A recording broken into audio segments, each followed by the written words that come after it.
for Art Bell in the Kingdom of Nye. Send it to him at area code 702-727-8499.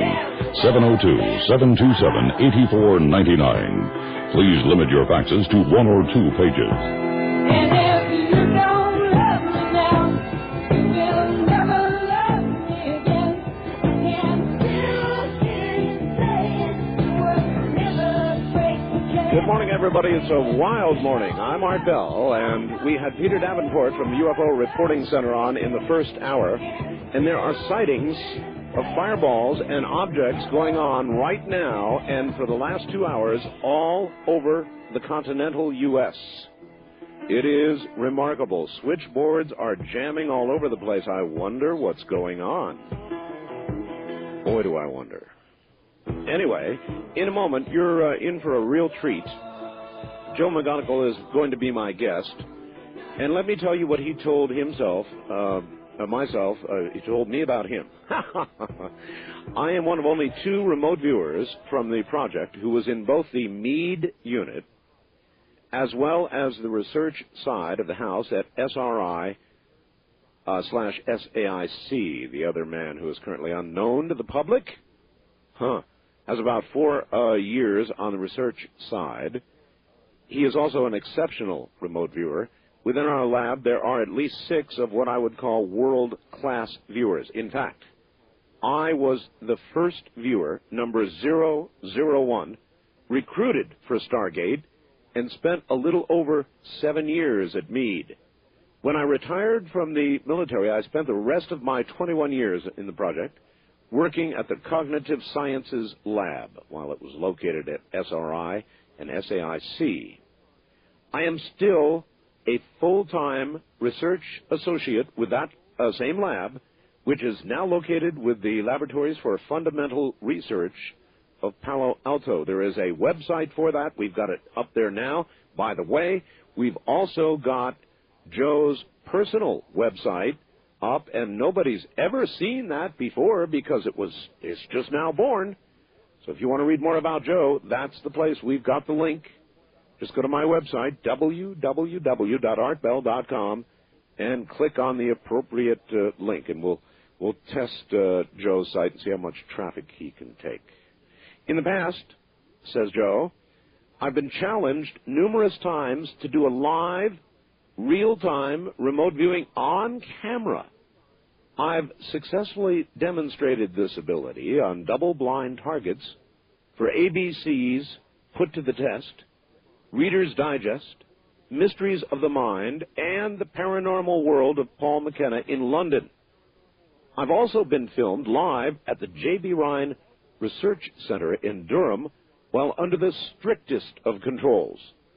All but one was a first-place match, the exception being a target done at the J.B. Rhine Center, which was a second-place match. We'll find out what that means.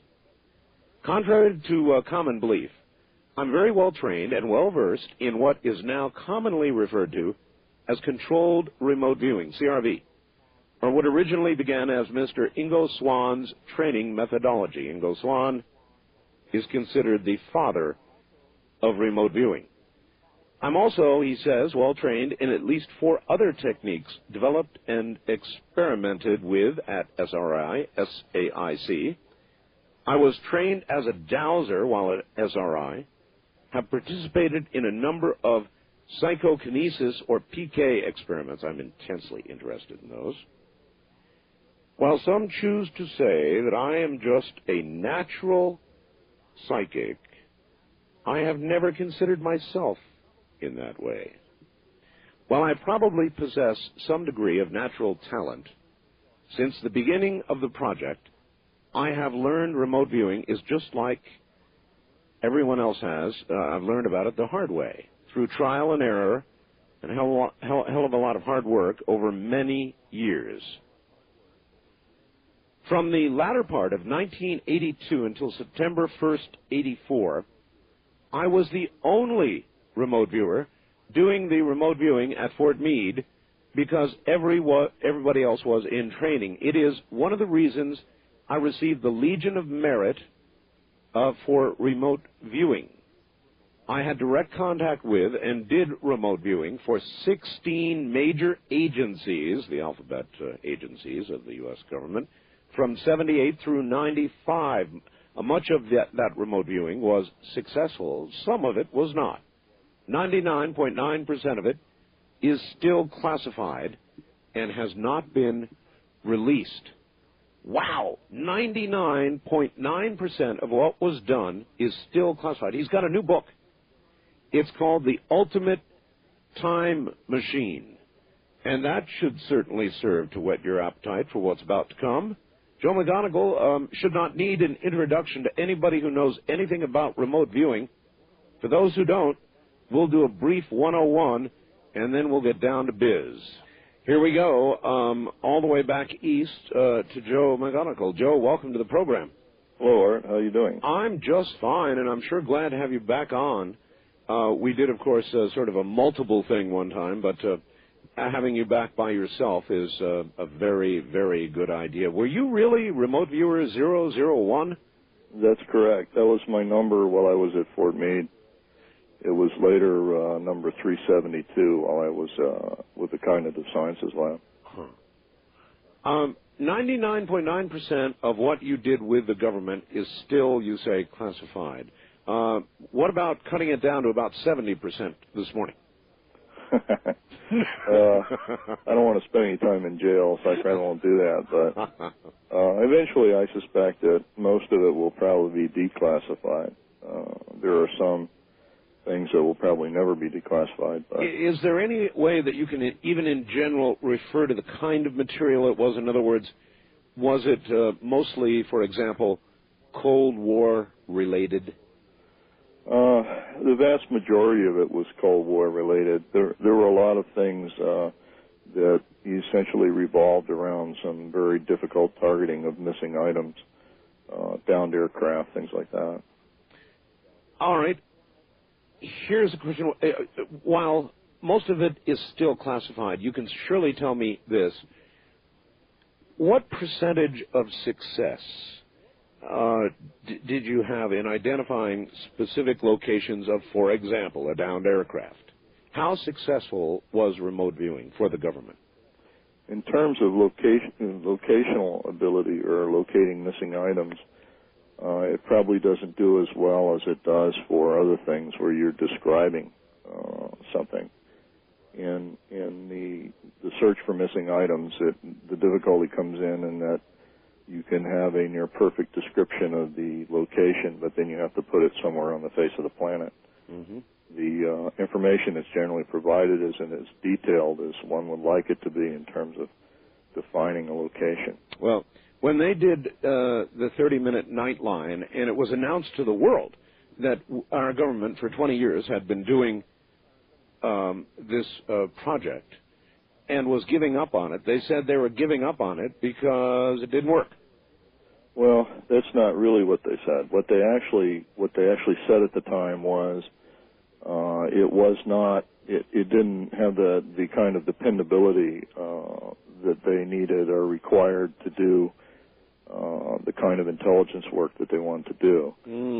That's not exactly true. I didn't think it was. There's a lot of myth that's grown out of the amount of accuracy and whatnot around remote viewing. I think what's incredibly important to say here is that the kinds of jobs that we did with remote viewing were very much like the alternative healer kind of thing, where someone is declared essentially terminal by modern medical science, and they show up at the alternative healer's place of business, and the alternative healer can only claim 35 or 40% success rate, which is essentially 35 or 40% miracles. Yeah, exactly right. I mean, that still is an extremely high percentage because by then you are the last gasp. I mean, police departments do that in murder cases. When they're finally frustrated totally, they go to a psychic. Exactly right. And they're usually able to develop new leads in some cases. In some cases, missing information is provided that lead them directly to the appropriate suspect or the solving of the crime. What do you say to people who say they believe remote viewing is a bunch of hooey? Well, everybody's entitled to their own opinion. What I base my judgment about remote viewing on is how solid the science is that supports it. There's been now 25 years of research that's been done in remote viewing, and most of that research has been replicated in many different labs as well as different universities, and statistically it's carried across from lab to lab regardless of who's doing the research or how the research is being done. So scientifically, it is not really controversial. In other words, it is sufficiently established as real? Oh, I would think so. I think the people that balk at that idea are the ones who immediately raise the question of, well, you can't tell us how the information gets from one place to the other. So obviously this isn't very good science, which is, of course, bunk. There's a lot of things in science that we don't know how it happens, but we do know it happens. Are you a natural psychic? Well, I'm about as natural as any human being walking the planet. In fact, we think, and this is pretty much established by the research, that every human being that walks on the planet is psychic to some degree. Well, they're capable to some degree, but there surely are an awful lot of psychic bricks walking around out there. Well, that's true, and it's the primary reason for that, Art, is they either have something in their belief structure that prevents them from acknowledging it, or there's something to their ability that they just don't pay any attention to. So when we say you're a natural psychic, you are very open to this sort of thing. You've been involved in it for a very long time. You believe in it. And I guess in a way that makes you a natural psychic. But you were the first remote viewer in the government program. So there must have been something about you at the moment you were chosen that caused you, above all others, to be chosen. Well, actually, the initial selection process involved probably evaluating something like 2,000 people, and some of the requirements that they were trying to fill had to do with whether or not the people they interviewed were open to this particular subject, as well as to whether or not they were skeptical, had a healthy skepticism towards it. They didn't want somebody who was a total believer, and they didn't want someone who was not critical in their thinking. How can you tell me this? How did it develop that the government even decided to have this program? Well, there's actually two reasons. The primary reason has to do with the fact that that there was a paper that was printed by Dr. Kenneth Kress in the CIA.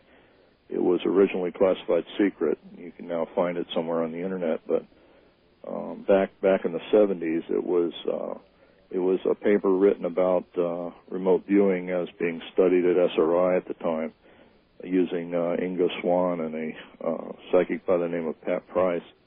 And in this paper, he proposed that it would probably be of value from an intelligence collection standpoint. Well, the Army saw that and had also done some studies of the survival rate of certain kinds of soldiers that were at great hazard during warfare, and they decided that one of the commonalities between these kinds of soldiers and ones who don't survive is that they're probably very psychic people. So they put the two together and decided that this might be worth something, this might be worth doing. The suggestion there is that somebody is able to mentally, somehow, even subconsciously, discern where a particular danger is, psychically, I guess you could say, and avoid that danger, and that bullet doesn't hit them. Is that right? Yeah, in effect, they essentially zig instead of zag at the right time.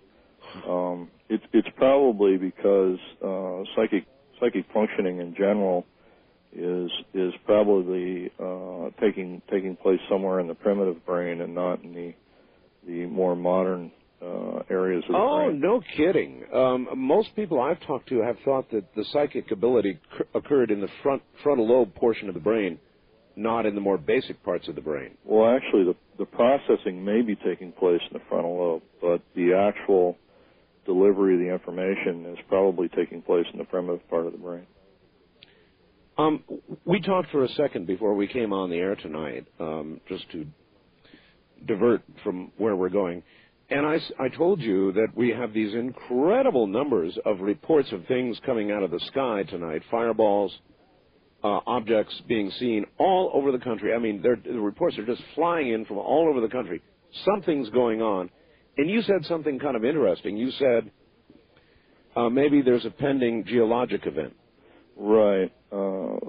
There's been a lot that I've seen in print and have read, and there's a lot of conjecture about these sort of light phenomena occurring around or in areas just prior to a major geologic event. And I'm just kind of interested in seeing now, with all this going on, whether or not we have a major earthquake somewhere in the continental United States, or whether or not we have some geologic event that equates to this sightings. Fascinating. All right. You have written a book called The Ultimate Time Machine. Time is something that really has been on my mind a lot lately, the nature of time. And most remote viewers that I've talked to have suggested that moving through time, in effect, is possible with remote viewing to the past or to the future, and obviously the present, which the Army would be mostly interested in, I'm sure. Is that true? Yeah, that's true, basically. There's some conditions, however. When one attempts to remote view the past, one of the conditions is that you're going to be rubbing a lot of fur the wrong way. If you go back and remote view an event, for instance, in the past, and then report what you see from a remote viewing standpoint. You're ruining their revisionist history? Well, yes. History, in my opinion, and I say this quite extensively in the book, history is pertinent to where you're standing in your sort of geopolitic and theologic view of the world within that time frame. We are constantly rewriting history to fit our needs of the time. Is there a lot of difficulty when you begin viewing theological events? Geological events? Theological. Yes. Well, yes, there are. One of the problems that I deal with is I, of course, have certain beliefs and constructs, and even though I may be blind to the particular target of interest, that is, if I understand it's centering around a theological belief, certainly my likes and dislikes come into play. So I have to be very careful about how that might interfere with my conjecture. How do you separate yourself from your belief system when you're looking at something close to it? You can't, really. That's one of the downsides to any psychic functioning.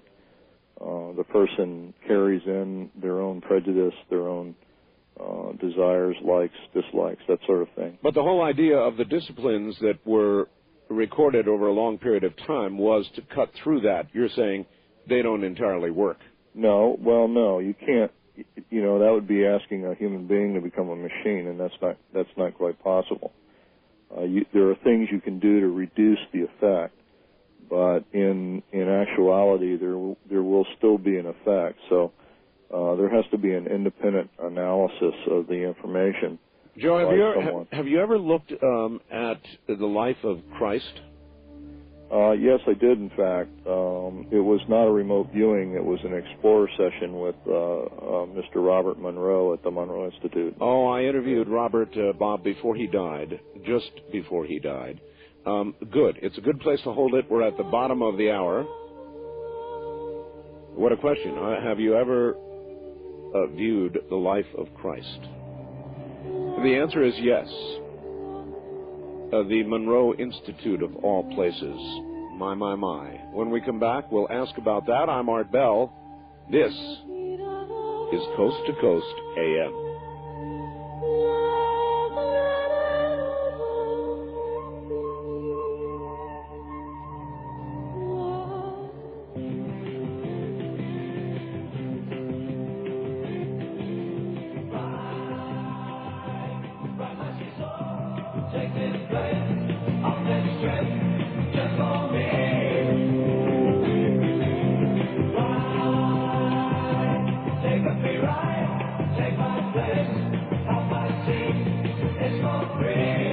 It's a wild ride tonight. Come on along. To talk with Art Bell in the Kingdom of Nye from outside the U.S., first, dial your access number to the USA. Then, 800-893-0903. If you're a first-time caller, call Art at 702-727-1222. From east of the Rockies, 1-800-825-5033. West of the Rockies, including Montana, Wyoming, Colorado, and New Mexico, call Art at 1-800-618-8255. Or call Art on the wildcard line at area code 702-727-1295. This is Coast to Coast AM from the Kingdom of Nye. Wild ride, that's what we've got going on. Good morning. Joe McMoneagle is here. He is our nation's first military remote viewer, number 001. A natural psychic? I don't know. Depends on the definition, I guess. We'll get back to him and the viewing of Jesus. See how I start with the easy questions? This is the end of side 1. Please leave the cassette exactly where it is, flip it over, and begin again.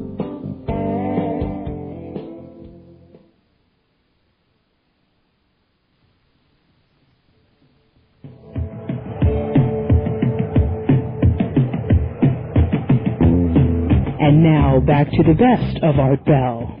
Well, all right, here we go. Joe, welcome back. You notice how I start with all the easy questions first. Right, I noticed that. But that is also of intense curiosity to me. And so you had a session with Robert Monroe on the life of Jesus. What did you find? Well, it was kind of an interesting session in that there was a lot of interesting details about why there's a great deal of similarity between the man Jesus and some of the other prophets that have existed over the course of history. Was Jesus a supernatural being? I suspect he was, and there was some things within the Explorer session that would seem to indicate that. There's actually a full transcript of the entire session in my new book, The Ultimate Time Machine. You equated him to a prophet. Well, a prophet in the sense that that's how we regard a lot of people on the face of the planet regard Jesus as a prophet. Was he viewed as indeed what Christians believe him to be, the Son of God? I'm going to get you in trouble, I'm sure, if I keep on. I think the answer is yes, in that we all are the creations of the Creator. I mean, he as a representative of the Creator on Earth was certainly a son or a construct of the Creator. So, is this Joe McMoneagle, the remote viewer, saying this, or Joe McMoneagle, the true believer? Actually, it's me reporting what was reported, trying to report what I can remember about the events of the session. So this really, then, this came out of the session, and in other words, I'm saying the session determined there was a creation force, there is a creator, and this was a man, a supernatural man, associated with that creator. Right. I would agree with those conjectures. The thing to remember is that this was what Bob used to call an explorer session. It was done in an altered state. under the effects of what he used at the time. It's a thing called hemisync, which is their technique that they use. You have a hemisync tapes, right? And it was not a remote viewing, but it was a very interesting session in that it was still a what I would call a blind session. In other words, going in, I had no idea what I was reporting on. Also, I was unable to remember most of what I had said over the 2 hours or 2.5 hours that it lasted. That's remarkable. That really is chilling. You had no idea whatsoever what the target was. No, not going in. Eventually, I think I realized what it was. So you have to read the transcript with a little salt, because I obviously have some personal feelings about it, which I can't help but mix in with the reporting, I'm sure. May I ask this? During the session, as you were saying whatever you were saying, was there feedback being given to you that would have suggested to you the target? Eventually, yes, that did occur. What Bob would do is he would take whatever statements I would make and ask questions based on them, but in actuality, he knew what he was asking questions about, so the way he asked questions could very well have tainted the results. Mm-hmm. This is a great danger that occurs also in remote viewing, and it's very, very difficult to guard against, which is one of the reasons why anybody in the room with a remote viewer or anybody interacting with a remote viewer should be as blind to the target as a remote viewer is. But you have done some very specific tests, haven't you? In other words, extremely well-controlled tests. Oh, yeah. Guaranteed double blinds where everything is done to essentially guarantee that no one knew what the target was. One of these, or some of these, were at Stanford? Oh, yeah. Stanford, actually at SRI International. It's not called Stanford Research Institute any longer, but SRI International and Science Applications International Corporation. How would a test like that go? Can you describe what a double-blind test of this sort would be like? Well, yeah, I can talk about what we term an intelligence simulation. We had an agency come to us, and they essentially said, we have some targeting material for you, and they gave us a black and white photograph of an individual that no one in the lab knew.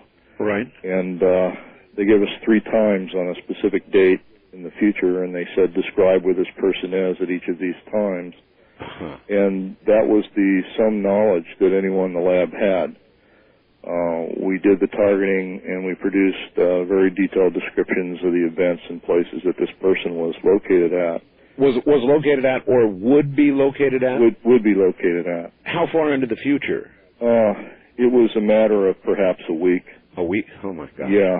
In one case, this particular individual was driving through an area at a specific time, and in another case, he was standing in a top-secret facility that builds atomic weapons.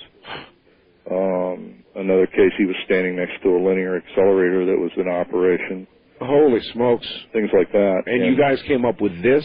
Right. We described all 4 locations and all 4 events with unbelievable detail and accuracy. That was later independently judged by that group of people that tasked us. Didn't you ever wonder, when you were given an assignment of this kind, whether you were setting somebody up to be assassinated or hit, or who the hell knows what? Well, one of the unique things about remote viewing is that if you're on to that degree, Art, you're going to know whether or not you're being set up. In fact, over 21 years, I've had at least 7 or 8 occasions when people have given me targets that were set up targets, or where no target actually existed.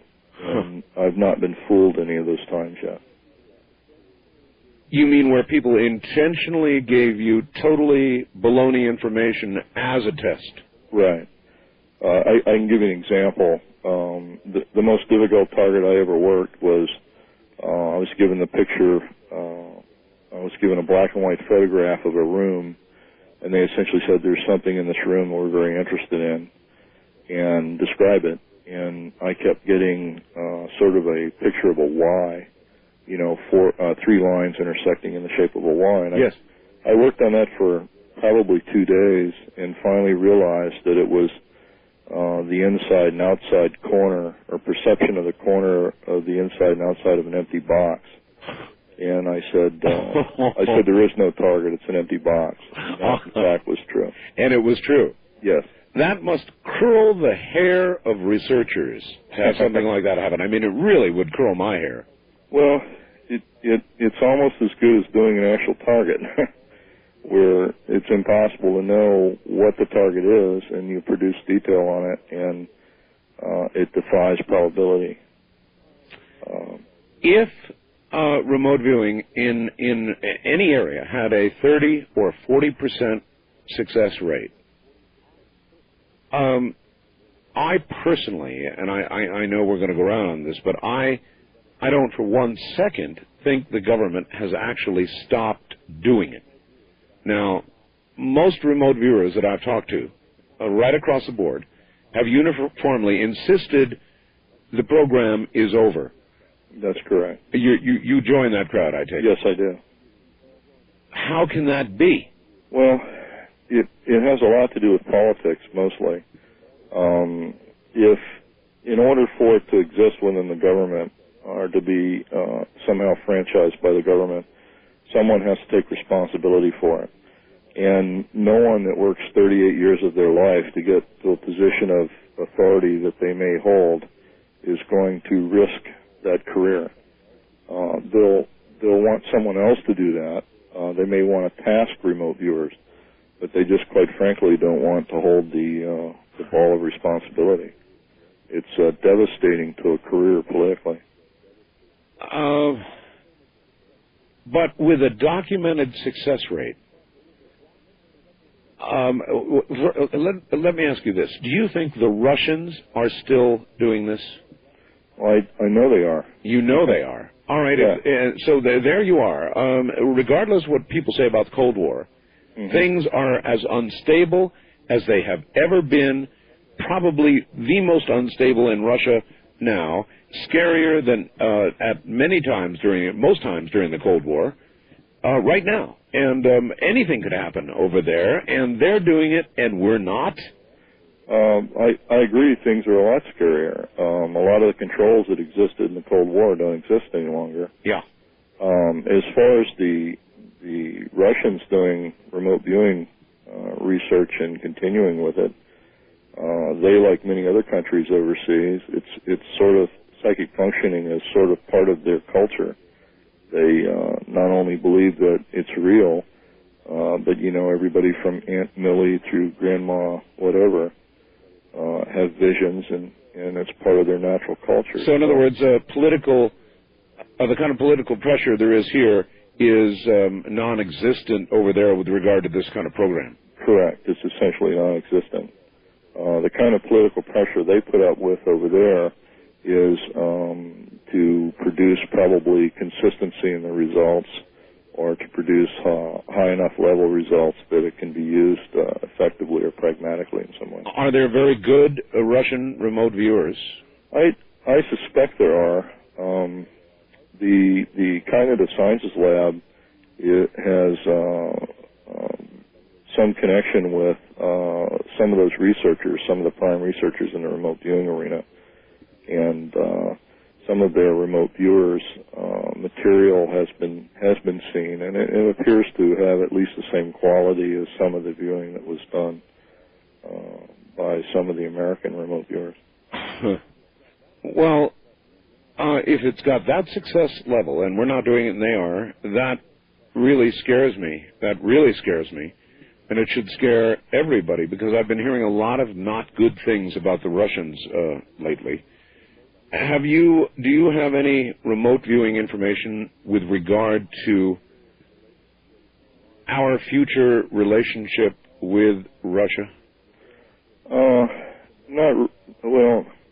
Yes and no. A lot of what I would say would probably have to be called conjecture based on remote viewing. But in my own sense of things, I would say that the Russian people have passed the point of no return in terms of their condition and where they're going and changes and whatnot.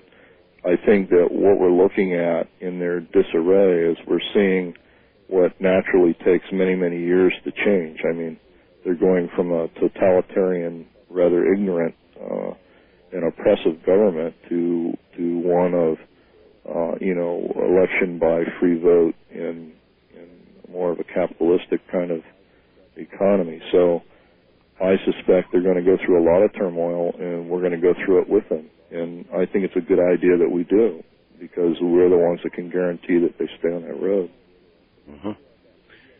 So we should do our best, but you have no specific information about any future clash with the Russians. I don't. If there's a clash, it probably is going to be Russian against Russian, I suspect. Not so much involving us in any way. What about the use of nuclear devices? I'm sure this would be a hot topic with certainly the government and with the American people in general. It is. Will there be another use in anger of a nuclear device? Oh, I think that's inevitable. That's on the horizon. I think it'll happen probably in our lifetime. It'll probably be a tactical nuclear weapon, small yield, perhaps a quarter of a megaton. It'll probably be targeted against a specific city. I think, however, that when we're sort of sitting and thinking about, my God, would this be one of our cities? Yes. One of the things we have to take into consideration is the very distinct possibility that it could be actually used by someone else on a third world nation. The situation has reached a point of criticality where within the third world there are probably 3 or 4 major factions that are vying for power, and a tactical nuclear weapon detonated on the borders of, say, Afghanistan and Iran would be tantamount to starting a third world war within the third world.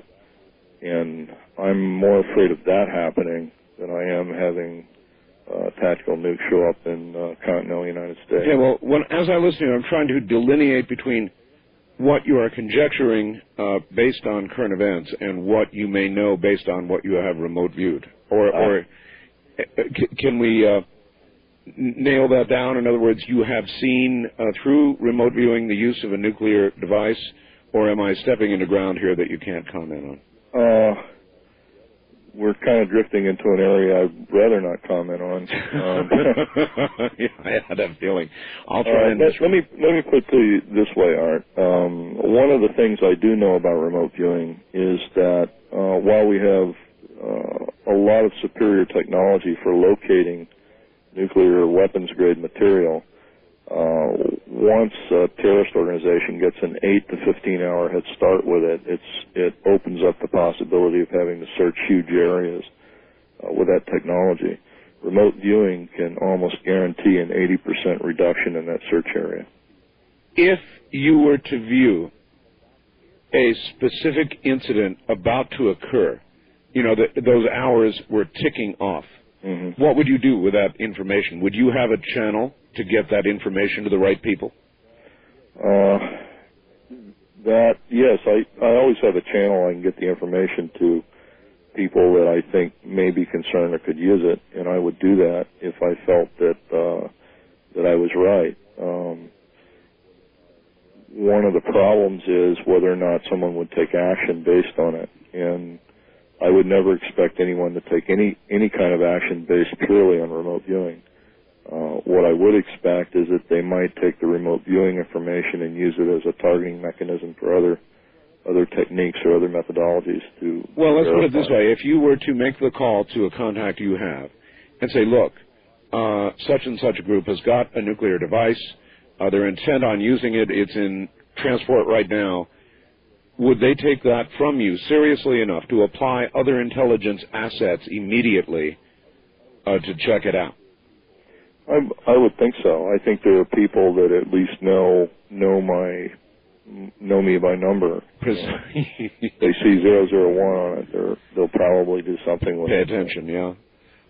I can't. Yeah, I mean, there's no way I could ever guarantee that. There's no way I'd get any feedback from that sort of thing. As I said, I am intently interested in the nature of time, and I would like to talk to you about that, and you're a perfect guy to talk to because you wrote a book called The Ultimate Time Machine, which, of course, is remote viewing, correct? Well, actually, the ultimate time machine is the human being. The human being? Right. Yeah, true, but using that discipline, right? Well, actually, what I mean by that is, in the context in which I understand time, I don't believe that there's a past except that which we create. I think we live in a very immediate past of our own creation. There's no such thing as the present, and the future is purely a result of our actions today. So, in effect, we as the ultimate time machine are creating this illusion of time and living within it. Uh-huh. All right, we'll pick up on the whole question of time when we come back. Top of the hour, so soon. And yes, we will open phones for you to talk to Joe. Joe McMoneagle, remote viewer 001, is my guest. He's a heavyweight. If you're curious about remote viewing, don't touch that dial.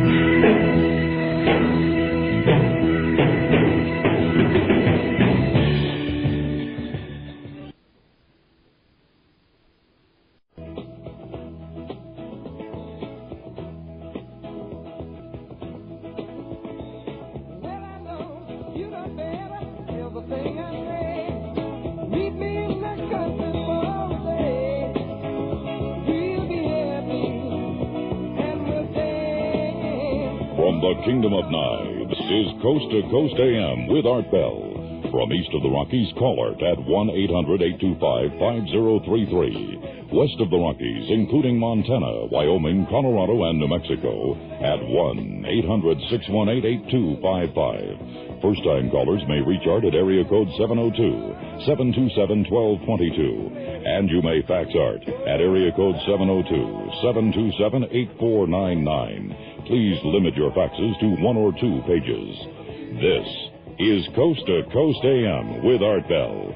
Now again, here's Art. Good morning. It's a wild night, folks. Hour number 1, Peter Davenport at the UFO Reporting Center in Seattle, and I'm getting absolutely blitzed with calls. We're getting sightings all over the continental United States. In some specific areas. Here's just one of many. Please stop faxing me. Stop faxing me. I know it's going on everywhere. Dear Art, tonight at about 9 o'clock p.m. in Eugene, Oregon, while walking home, we saw, this is Adam, Joe, Mike, and Abram together, a brilliant greenish shade of light streak through the sky, traveling as fast as a shooting star. It was immensely larger than any shooting star we've ever encountered. We appreciate your time. Like to give your West of the Rockies phone number out more often. Well, I'll try. We're going to get a very quick update from Peter Davenport in Seattle. It's a wild night out there, folks. And then back to Joe McMoneagle. Peter, what's going on? Yeah, we've been getting as many calls as you've been getting, apparently, Art. Since I was last on the air just an hour ago, we've received probably 24 calls. Some of them are really interesting. Just got a call from a trucker. I think he called from Winslow, Arizona. They were traveling to the east on I-40, saw some very peculiar flashing lights off to their left. I presume that means off to the north where they were on the highway. But intriguingly, we took a call from a very serious-minded sounding woman down in Kerrville, Texas. Apparently she saw something that is reminiscent of what was Dallas this evening. Of what they saw in Dallas? Yeah. And we also took a report from a gentleman down in Oregon who saw a green ball of light as well. You're getting calls right now. Yeah, I failed to block out the call waiting. Do you have any sense yet from the calls you've taken of how massive this is? No, it's hard to say because we don't know how far away it was yet. That underscores the value of our getting written reports with maps. if people will send us an official roadmap, photocopy of a roadmap, on which they indicate, one, where they were standing at the time of their sighting, number two, a straight line pointing in the direction they estimate they were looking. When we get those maps, we can then estimate where the object was. It could have been a mile away from them. It could have been 100 miles away from them. Well, you've got a lot of reports to do and a lot of correlating to do. We sure do. But one thing's for sure, something's going on tonight. Yeah. That certainly appears to be the case from our vantage point. And it's not just tonight. From my perspective, Art, it appears to be a continuation of what's been going on for the last 10 days or 2 weeks approximately. Daytime sightings. Of course, I played the tape from Vancouver today, 2 o'clock today, the sighting over Westboro, Massachusetts. We've been getting sightings all day, reported to us all day long. Of course, we have yet to receive the written reports on these. The written report can change a lot of things, but it is clear that there are a lot of strange events that are being seen, allegedly, by people and reported to us. All right. Well, one more time with your reporting number, please. And then yes. Our telephone number in Seattle is area code 206-722-3000. Although we're about to shut down for the night, I've been working all day and all night, and I'm going to take a break. The best way for people to send us a brief one-paragraph description of what they saw is on the Internet, and my email address is simply director@ufocenter.com, or they can send a report over our standardized report on our website, and that's www.ufocenter.com. Thank you, Peter, and we'll talk to you tomorrow night and get an assessment of all this. Thanks a lot, Art. Take care. That's Peter Davenport at the UFO Reporting Center in Seattle, and as I say, it's a hot night. There's a lot going on out there. So, if you're so inclined, keep your eyes peeled. All right. Listen, we're about to go back to Joe McMoneagle. Very quickly, though, an announcement. It is my understanding, and it is my great pleasure to announce that KABC in Los Angeles, beginning tomorrow night, is going to carry the program in its entirety, beginning at 10 o'clock at night. I could be wrong about that, but I don't think that I am. Again, it's my understanding that KABC in Los Angeles has made the decision to begin carrying the program at its inception at 10 p.m. Pacific time, starting tomorrow night. I know that affects a lot of people in Los Angeles. Back now to Joe McMoneagle. Joe is the nation's first military remote viewer. He still can't talk about most of what he did for the military. In fact, 99.9% he can't talk about. But we can talk generally about remote viewing. And he wrote a book called The Ultimate Time Machine.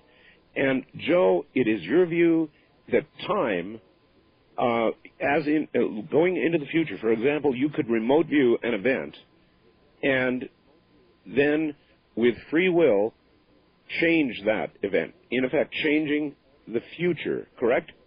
Well, actually, in that simple phrase that you just said, there's probably about 5 things that I could say. Go ahead and say them. Okay. One of the difficulties about remote viewing the future, or one of the glitches in remote viewing the future, can best be demonstrated by example. Suppose, as an example, that we were living in the year 1850, and we actually remote viewed a pump laser in operation in Silicon Valley in 1975. You could have a perfect 100% correct remote viewing of that event, but you wouldn't understand it. In other words, the conceptualization or the concepts that drive pump lasers don't exist yet. So going out into the future, just a few years in some cases, depending on the target, can present us with, unsoluble problems in terms of determining what it is we're seeing. Having said that, when you remote view the future, if you see an event A, as an example, and you record that, the fact that A doesn't happen just simply means that you were wrong.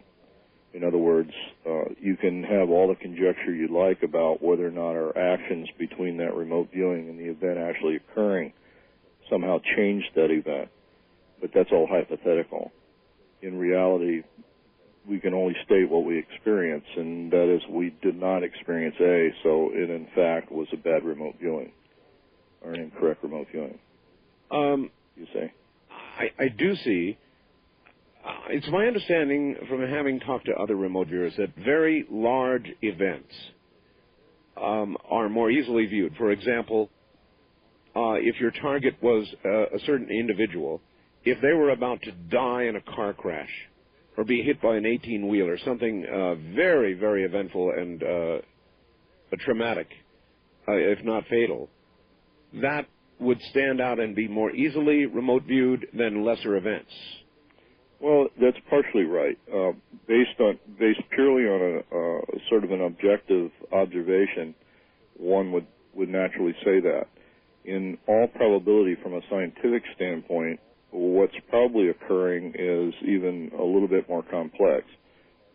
Remote viewing targets that have a higher entropy than other targets generally produce more information and more accurate information. What that means is that lower entropy targets, which are generally targets that don't have much happening within them, usually do not produce as much information or as much accurate information.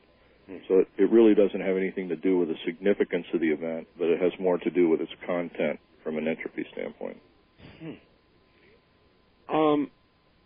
If you can change an outcome that has been viewed in the future, then an obvious question is with regard to the past. You can only view the past, or can you affect? Is there any way to actually affect the past? Well, I personally think that every remote viewing of the past affects the past. And really? The reason I say that is because, as I said earlier, I think the past is purely a creation of the specific sort of geopolitical, theological scenario in which we happen to be living. In other words, what we believe today about the past is different from what we believed in 1890. So by remote viewing the past and making comments on it, we are adding information or belief structure to what is already known or believed to be known, and that has to modify the view in terms of how people think or feel about the past, depending on how much they believe in their remote viewing, of course. Okay. A straight-on hard question. Remote viewing is one thing. There are people who talk about remote influencing, which is quite another animal. Mm-hmm. Is remote influencing possible? Yeah, it is. It is if it's demonstrated within certain parameters. Generally speaking, where you see or observe remote influencing is where the target individuals or the individuals involved as the target generally have agreed by inference to being influenced. In other words, if you have someone that you bring into an experiment, you say you're going to remote influence them in some way, by virtue of the fact that they've agreed to participate in the experiment, they've given sort of an agreement or compliance to being influenced. I think you'll see influence occur then. But in cases where someone does not give that sort of tacit approval, I've never seen remote influencing actually taking place. All right. I'm going to really take you out on a limb now and explain to you something I've done and at least get your comments on it. I'm really thoughtful on what I have done. I decided to play a couple of years ago and to experiment, actually 95 I began. And I said, look, if there are really these UFOs and if they are from elsewhere or whatever they are, let's try a mass concentration to merely have these craft show themselves over a large American city. And I had millions of people going into deep concentration to get that done. 2 weeks later, the lights over Phoenix occurred. Then we tried it a second time, and there were massive sightings within a couple of days over Las Vegas. Then, more recently, in the last year, I have done 3 separate experiments to attempt to control the weather. Each one of them successful. One time in Florida, to bring rains to put out fires. Within hours, clouds formed with no forecast for them, and it rained like hell. Another time in Texas, where they desperately needed rain, and we tried it, and by God, they got rain in the exact area we asked for. And the third time in Alberta, in a province of Canada, where they were having fires, and again, we produced rain. At that point, I stopped, and I began to sort of scare myself, and I said to my audience, look, it would appear that something real is happening here, but I'm concerned about the consequences of experimenting in these areas. For example, people urged me to try to have mass concentrations to deter a hurricane from hitting the coast. Well, that scared me. I imagined all kinds of terrible possibilities, like somehow managing to hold a hurricane over water and away from land long enough to build from a category 2 to 5, and then having it slam into land. In other words, it seems like what I was doing, and I wasn't doing it, it was the millions of people, I was just sort of an orchestra director here, was working. And it sort of freaked me out. And so I have not yet done another experiment, but I've been very thoughtful about it. What do you think about millions of minds in intense concentration over events of that sort? Well, first I need to say that there's a very real possibility that something's going on there, that you are having that kind of influence. But then secondarily, I'd have to say that there's another response that's possible, in that you're taking sort of the key role in orchestrating when millions of people, millions of minds will be concentrating on a specific thing. Right. You may, in fact, be psychically picking the precise time and moment in time-space to observe the result. There's a very good example of this in a remote influencing experiment that was done by the Russians that I could give as an example if you want to hear it. I do want to hear it. Are you aware that the Russians contacted Malaysia and made an offer to create a cyclone? And they would do it for free if the Malaysians gave their... You remember when the terrible fires were going on? Right, I remember that. They made it was going on, being reported by the Associated Press. The Russians actually said, they said, the technology to create a cyclone, would you like us to do it? And I'm still not over that piece of news. Well, there's some interesting technology that's been developed just very recently with regard to observing certain patterns in, as an example, the effects of the contrails of jets and how many days later and many thousands of miles away they actually create storms. That's correct. So it may be that there are scientists that are very far along that track, and that might have something to do with it. It might also be that it would have been nice to have the opportunity to predict a cyclone from Malaysia and get paid a lot of money, for being correct psychically. Well, actually, they offered to do it once for free, and then there would be charges for any future production. Sure. And I guess it didn't go anywhere, but the implication was that they could do this with satellite technology that was already in place. That's interesting. I would have liked to have seen Malaysia take them up on it. That would have been fun to see. Yeah, me too. So you don't then toss out the idea that millions of minds in concentration over events of this sort can produce events of this sort as one possibility, the other being that I have sort of psychically simply read something that's going to occur. Right. I would give each equal weight simply because I don't know if either's ever been proven. Both, of course, hold the same possibility.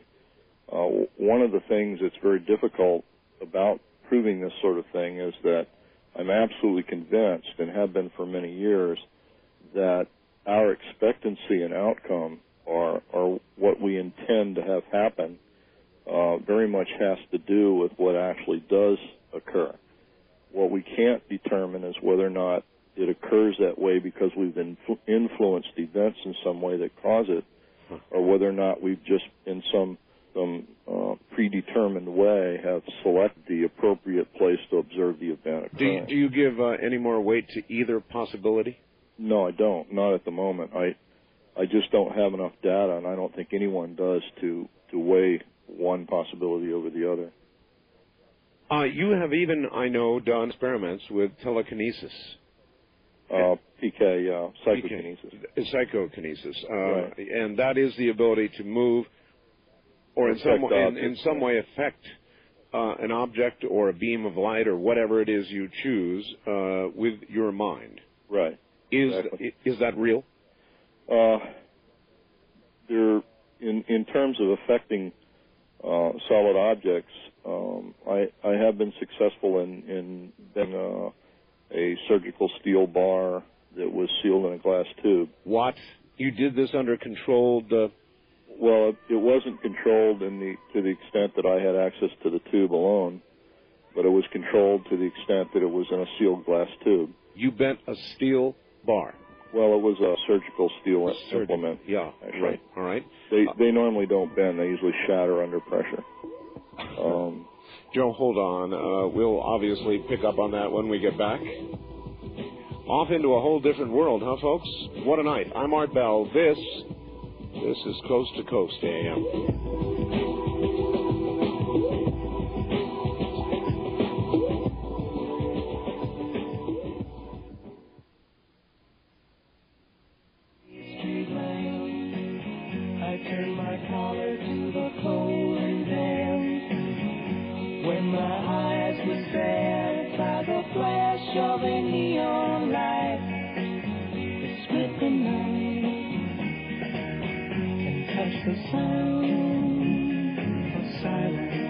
To talk with Art Bell in the Kingdom of Nye. From east of the Rockies, dial 1-800-825-5033. West of the Rockies, including Montana, Wyoming, Colorado, and New Mexico, 1-800-618-8255. First-time callers may reach Art at area code 702-727-1222. And you may call Art on the wildcard line at area code 702-727-1295. To reach Art from outside the U.S., first dial your access number to the USA, then 800-893-0903. This is Coast to Coast AM from the Kingdom of Nye with Art Bell. The sounds of silence, the sounds of thought. Good morning, everybody. Joe McMoneagle is my guest. You ought to know who he is. Our nation's first remote viewer, number 001 for the government, Project Stargate. A man who just said that in a controlled experiment, he bent a metal surgical instrument inside a glass jar.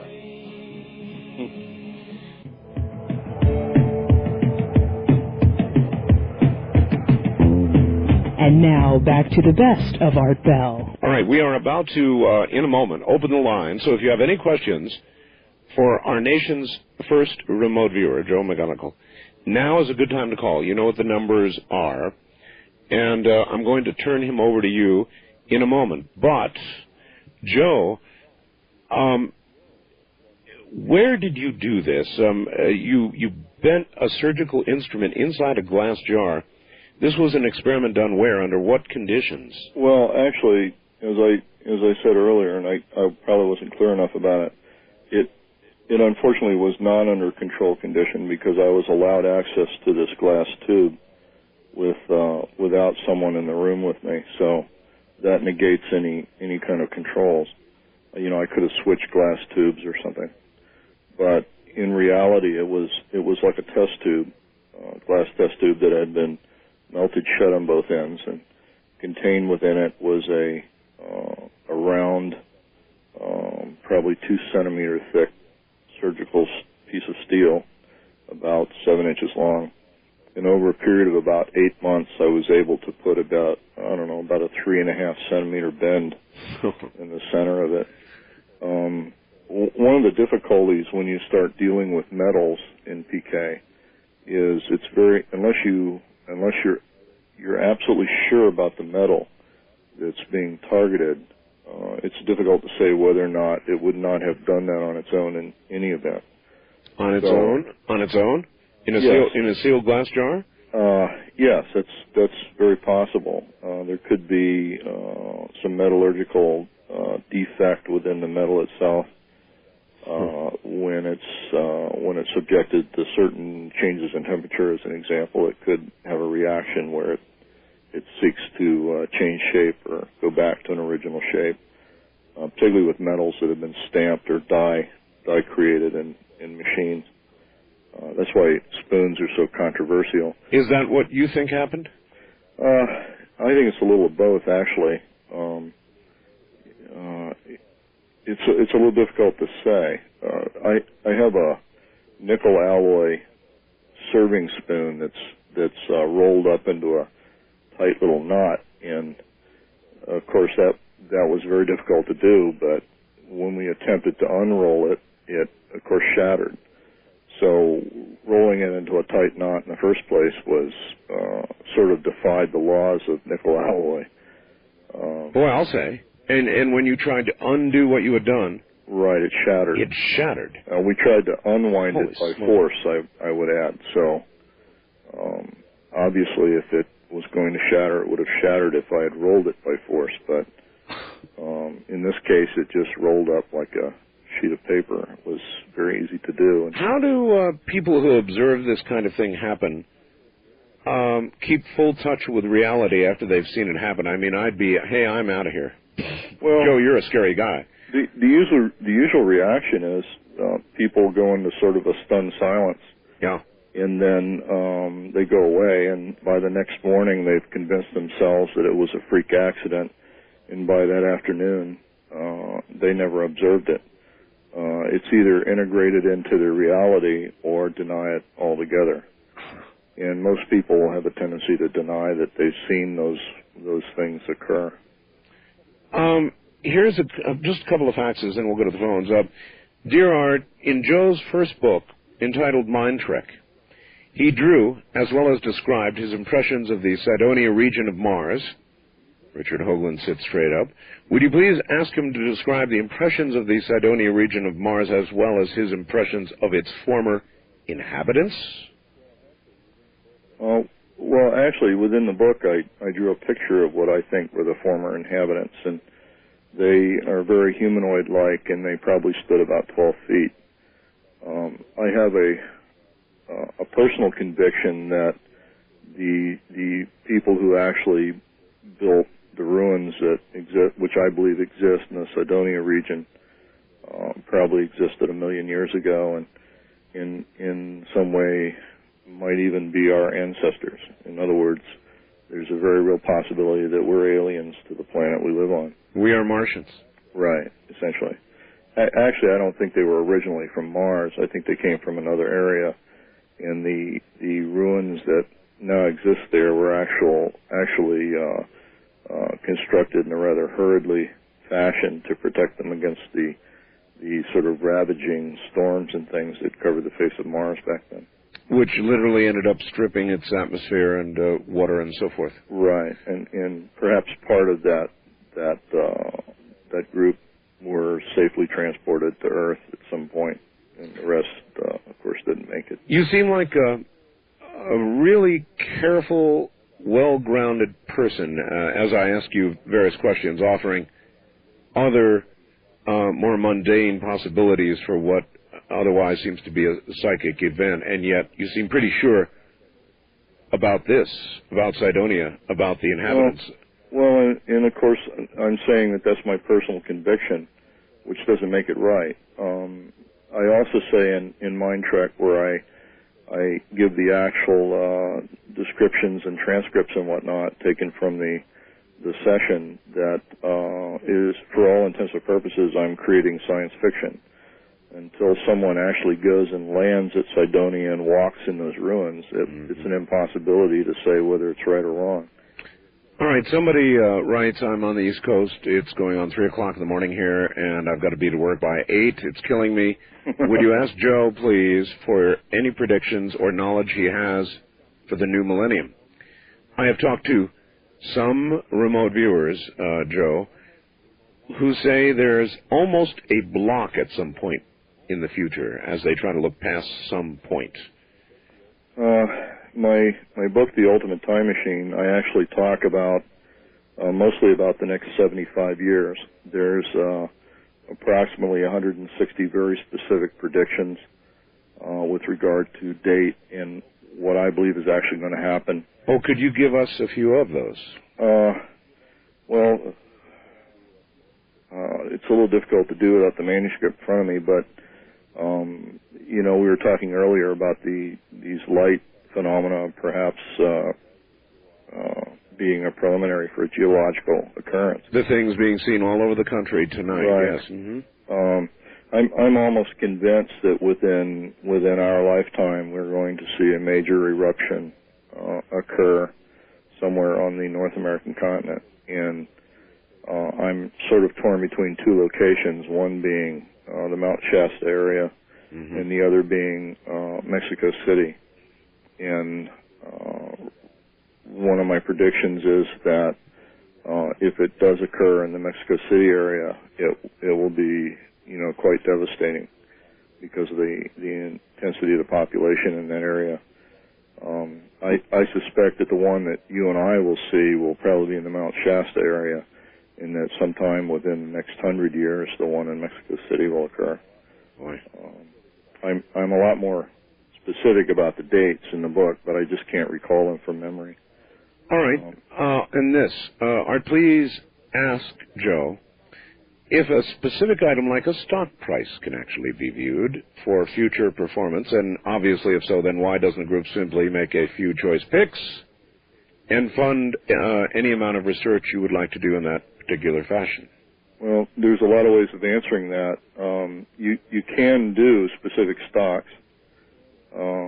You can use a form of remote viewing called associative remote viewing for binary questions like yes and no, or constructive, destructive, that sort of thing. And, of course, target a stock as to whether or not you should invest, not invest, or just leave it alone. And I would say to the listener that I don't specifically ask them about their business, so I don't generally answer in response to whether or not I'm doing stocks. Oh, gee, a lot to read between the lines there. Right, exactly. And so, yeah, I guess I wouldn't assume that a viewer doesn't make money doing that sort of thing. I in particular, I personally don't have a great deal of an interest in the stock market because I believe it's a form of gambling, and that for everyone who makes $10 in the stock market, 10 people have to have lost $1 essentially. Well, it is gambling. Yeah, it really is gambling. Right. And they're presently, trying to squash internet gambling. You can go on the internet now and you can play roulette and poker and 21, whatever you want, offshore operations, and they're getting ready to ban that. And I was thinking the other day, if they're going to ban that, they probably ought to ban internet stock purchasing. Well, there's a lot of people, Art, that are essentially giving up their homes and cars, playing the long shot on the self-invested stock market over the internet, and they're habituated to it because they have a gambling condition, and I think that is that's unconscionable, personally. But well, in our society,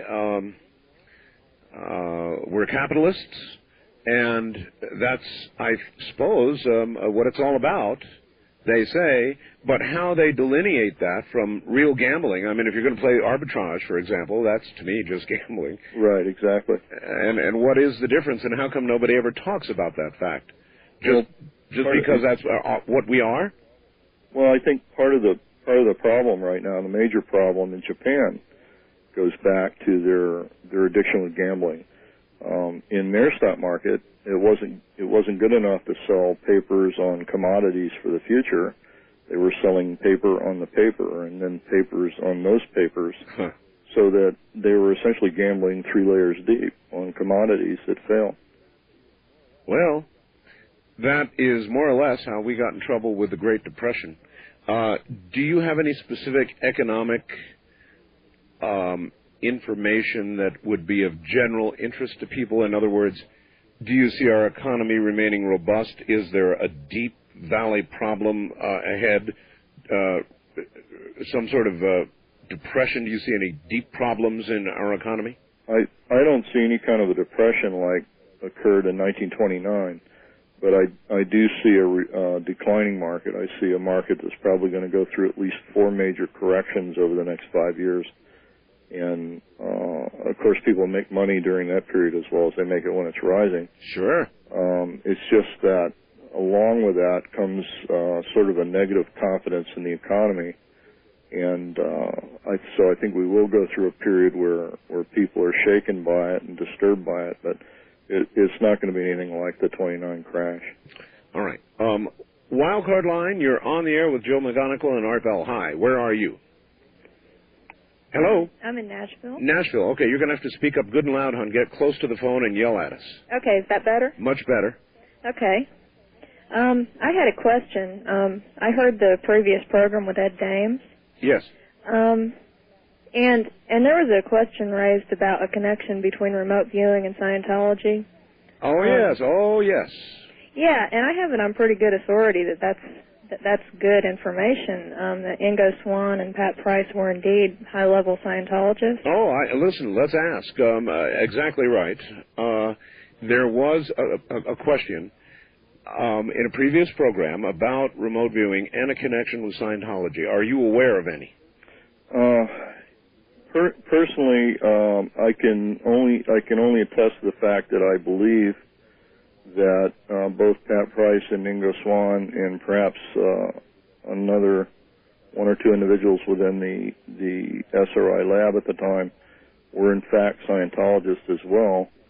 I do know that some of them, declined to remain members because they didn't like it or didn't find any value to it. I would also have to say that I've known Buddhists who are also remote viewers, and so, So there is no more specific connection between Scientology and remote viewing. That's what people seem to believe, and I guess they've drawn that conclusion based on the fact that a couple were Scientologists, and that's all. In fact, you could really stretch and say that there's some indication that perhaps some of the techniques in Scientology might have showed up in some of the thinking of some of those individuals.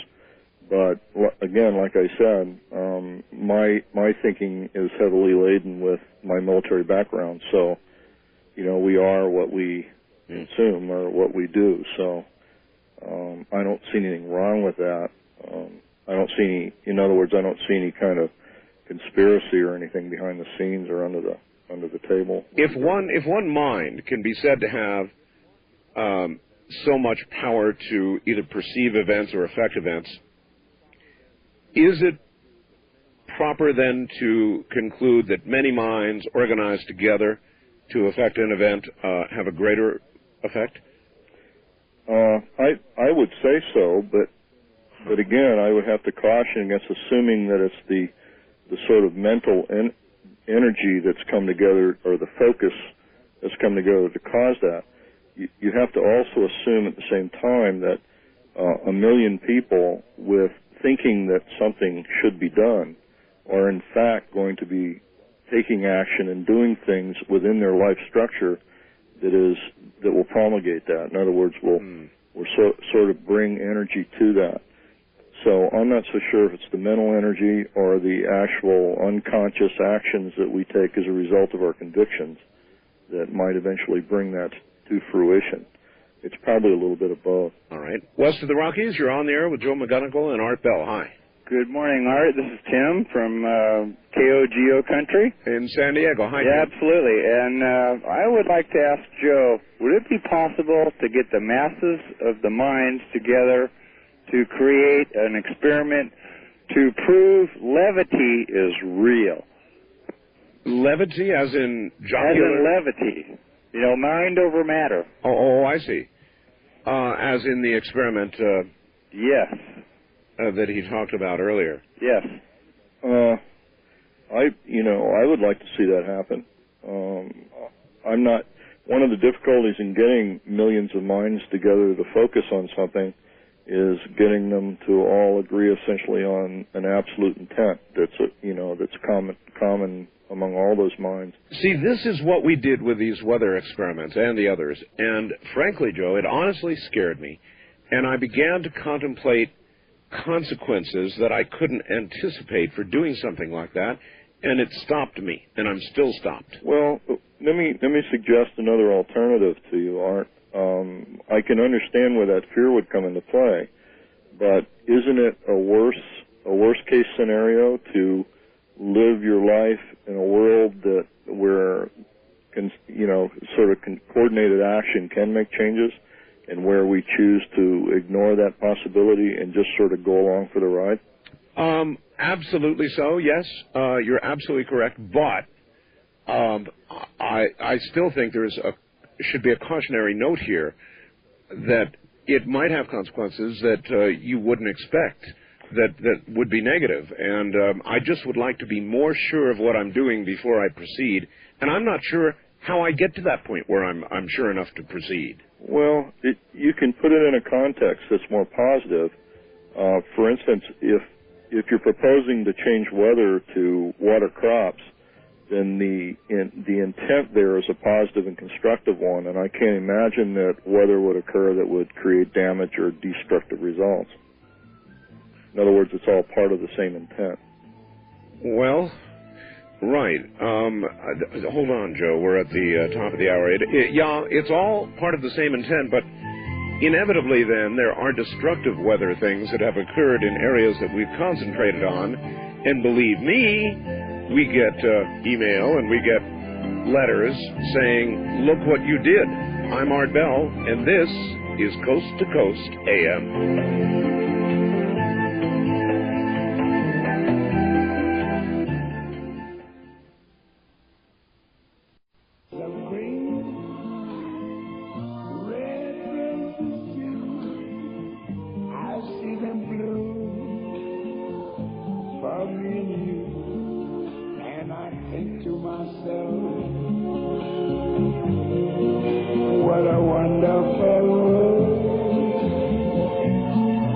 Talk with Art Bell in the Kingdom of Nye from outside the U.S. First, dial your access number to the USA. Then, 800-893-0903. If you're a first-time caller, call Art at 702-727-1222. From east of the Rockies, 1-800-825-5033. West of the Rockies, including Montana, Wyoming, Colorado, and New Mexico, call Art at 1-800-618-8255. Or call Art on the wildcard line at area code 702-727-1295. This is Coast to Coast AM from the Kingdom of Nye. It is, and Joe McMoneagle is here. He's our nation's first remote viewer. 001 in the military. He's definitely a heavyweight. If you have questions about remote viewing, or what Joe has remote viewed, then we are available for you. And the lines, of course, are totally jammed, so all I can say is... I almost stepped on that. Keep trying to get through. Anyway, more of this directly ahead. We'll be right back, and I've got several questions about shows we've done in the last couple days. You know, the ones that talked about the Russian weapons. I wonder if that's something he can comment on. We'll find out in a moment. Back to Joe McMoneagle. You holding up okay, Joe? Oh, yeah. All right, good. I had the highest-ranking Soviet defector to ever come out of the Soviet Union on my show a week or so ago. And then I had a lieutenant colonel on the other evening, and both of these gentlemen said that the Russians are, and for a long time have been, experimenting with, in fact, causing earthquakes. Is this an area that you cannot comment on? I don't know a lot about that area, quite frankly. I can understand where they might be saying that, but some of the reasons why they might be saying that, I'm not sure would imply a weapon system of any kind. By the way, folks, if you want to read more about Joe, and I'm just looking at one little part of his website right now. We've got it linked. Under remote viewing, you will find the definition of remote viewing, history with Stargate, examples of remote viewing, frequently asked questions, research and development, remote viewing applications, books, journals, publications, related websites, publicity and media, remote viewing services. Now, that's just one little section of your website. So you just got this up. It's pretty comprehensive, eh? Yeah, there's still some areas that are under construction, but the area on examples, there are some simulated intelligence examples there that are very good. And, of course, there's information on my books and my personal bio and business bio and that sort of thing. Are there really things that you know that if you were to tell, you'd end up in jail? Well, simply because I signed agreements and I gave my word that there were certain things I wouldn't disclose, I won't. There are a lot of things that are very sensitive, and part of their sensitivity deals with our ability to know them, and so just exposing them would expose the ability to collect information there. Yeah, but see, the implication there is, Joe. Clearly, the implication is that it's still going on. Well, no, not necessarily. That's what it sounds like to me. Well, if you're successful at doing something in defense of the nation, you certainly don't want anyone to know that you're having that degree of success. If your successes in the past were dependent upon additional methodologies that were used, you don't want to show that connection. One of the things I do want to say, Art, I don't want to leave the listeners with the opinion that, I was the only remote viewer. Oh, no. I want to say that within the time period of the project, there were probably a little over 24 viewers, and there were many viewers equally as good as I ever was or am. And, actually, I'm glad you brought this up. Of course there are, and I've interviewed many of them. That project could not have existed based on just the efforts of a single individual in any case. And, right. It was always a team effort, and everyone played an equal role in terms of their degree of involvement and importance and their support. And many people essentially laid their careers on the line and suffered as a result of that. And I think the listeners just need to know that. Having said all that, I've got a very serious question for you. I really, really love the subject of remote viewing, and I have therefore interviewed many remote viewers. There is a terrible, terrible schism in what once was a very tight community. There have been some real problems that have developed between people who were in that program since the ending, the official ending anyway, of that program. There's a lot of animosity. How come? Well, I think a lot of it is not really generated between the actual people involved. I think it's generated by a lot of misconceptions by the media, and a lot of what the media has put into print or said essentially has sensationalized some of the statements and taken them out of context that people might have said, and as a result, there's a lot of things that are believed to be true that aren't. As an example, there's a belief that at some point I made a statement that remote viewing or remote viewers are not everyone can be a remote viewer, not everyone is psychic, and that is exactly 180 degrees out of kilt from what I actually said. What I actually said was that there is evidence in the lab that every human being that's ever walked through our door displays some capacity at being psychic. Gee, how does that one get turned around? I don't know. I think a lot of people ask questions, but they never listen. And what they do listen to, they listen to within the context of how they would like to hear it sound in there. Boy, do I know that's true. So, that's happened with me quite frequently, and I know that it's happened with others. And when you don't have direct contact with some of the people and you're not able to, answer those questions directly, a lot gets assumed, and it's really unfortunate. There were, in the military, very specific protocols. Some remote viewers have strayed from or modified those protocols. In your view, is that a reasonable thing to be doing, or does it dilute what accuracy was obtained with those very strict protocols? Well, the way I'd like to answer that is that absolutely, if the protocols which actually lend the scientific truth or validity to remote viewing, if those are strayed from, that absolutely does dilute whether or not it's remote viewing. However, having said that, you have to understand that there are a whole lot of different methodologies that are being used that operate within that protocol. Are there any that you're aware of that have been developed or modified that are superior in results to what was done in the military? I don't know of any specific methodology that's superior over another. I do know that some will probably be a little bit more consistent than others.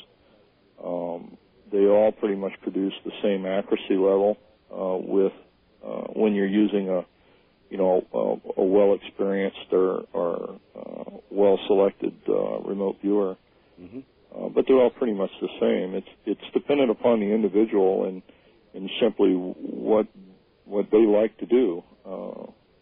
Everybody brings their own natural talent to it, and since everyone's psychic, we have a tendency to go with what works for us. All right. First-time caller line, you're on there with Joe McMoneagle. Hi. Yes. Hi, Art. Calling from Seattle, listening to you on Coma 1000. The big one up there, yes. Yes. Mr. McMoneagle, I wanted to ask you, I read a book on about the Montauk Project. Are you familiar with that? Yes, I am. Somewhat. Yes, and I read a section of it where they did experiments to affect weather changes, and also they did experiments on sound frequency to see how it affected people and animals. And also in the book it said they also did experiments in time travel, and the reason the Long Island location was closed down was due to an entity coming through during one of the time travel experiments that created havoc, and they couldn't get rid of. So, Really? That's quite a story. Joe, do you know anything about all that? Well, one of the things I like to do, Art, is when I read something, I like to check it out. And I read a number of things about the Montauk Project, and what was implied is that many of the things that were used or developed in those projects still exist in terms of towers and buildings and tunnels and all that sort of thing. So I actually personally went to Montauk and looked for those things, and none of them exist.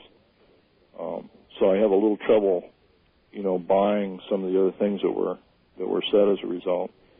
I think it's quite possible that there have been experiments done with regard to sound and the effects of sound on people or animals. There's some literature that supports that.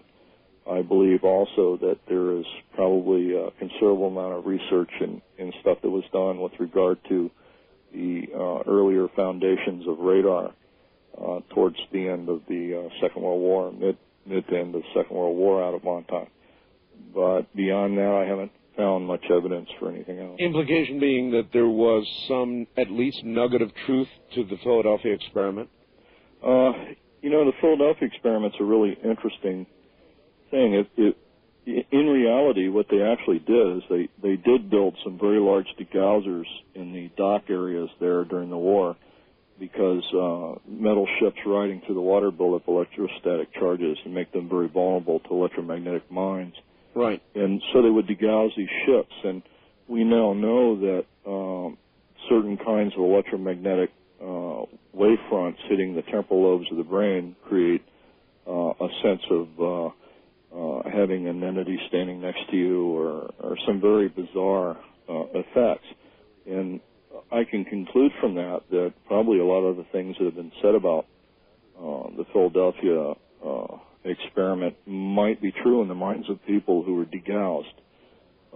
It's also quite possible that in attempts to build something that would essentially wipe out a radar system, they could conceivably have built a very large unshielded microwave tube on the deck of one of those ships and cooked a few people. I mean, nothing's beyond, the possibility. So I think out of that sort of collage of things, you could hypothesize a number of things, and some of that being the, what's been written about the Philadelphia experiment. Exactly. Wildcard line, you're on the air with Joe McMoneagle. Hello. Hi, this is Dan in Virginia. Hello. Yes, Joe, have you had any contact with either spiritual entities or either ETs during your remote viewing? Oh, very, very good question. Yeah. That is a good question, Art. I personally have had a couple experiences where I had a sense that I was either visited by or in the presence of some form of entity. The difficulty is determining what exactly that is. I'm not one to jump to a conclusion that it's alien simply because it doesn't look like me.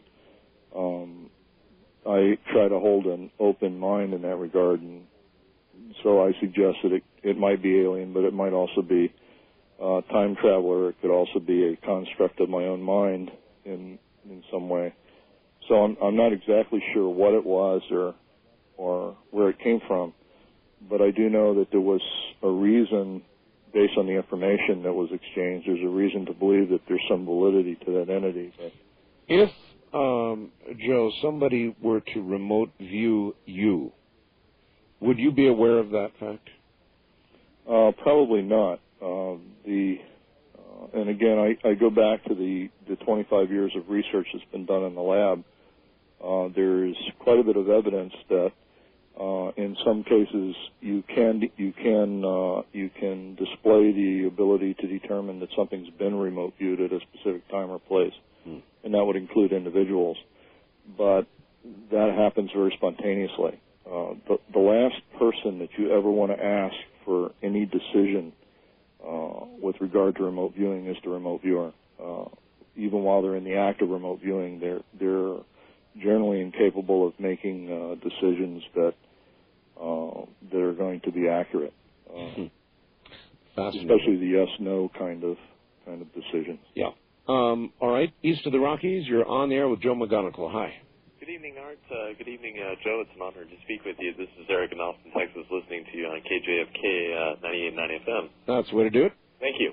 Joe, with regard to a miniature conversation that you and Art had earlier regarding the effects of weather and the weather experiments that Art has just completed, it would seem to me that if you compare that to the surgical instrument, I mean, both would take a heck of a lot of physical or what would seem kind of sign compliance or compliance to the electromagnetic field, an incredible amount of energy in order to accomplish either one of those. But yet you said it was possible that, say, like for the weather experiments, that people could subconsciously or physically affect the weather. How would that be done? Can you clarify that? Well, he even suggested that it was equally possible that I had, in effect, psychically viewed something that would occur and therefore announced that particular experiment. I'd like to go back to that Russian experiment. All right. And sort of give that as an explanation for what I mean. The Russians did a very interesting experiment. They took 24 mice and tattooed them with numbers 1 through 24. And then they had a participant who was not going to be in their experiment select out which would be control mice and which 12 would be target mice. And they alone knew that. They kept the information, and of course they took the mice and put them all in a cage together, and then they had a psychic 3,000 kilometers away target them to try to raise the aggression level in the targeted mice. At the end of 6 months, they killed all the mice and analyzed the chemicals in their brain, and were able to sort the 12 mice that were aggressive, that were pre-selected as aggressive, into one column that was accurate. So are you saying that would be more of a telepathic or even psychokinetic influence? Well, their assumption was that it was psychokinetic, but in reality it may have been that the person who made the selection of the two groups at the very beginning, knowing what the outcome needed to be, made the appropriate selection up front. You're a very, very careful man. Hold on, Joe. We're at the bottom of the hour. We'll do another segment. Joe McMoneagle is my guest. He's our nation's first remote viewer. There were others.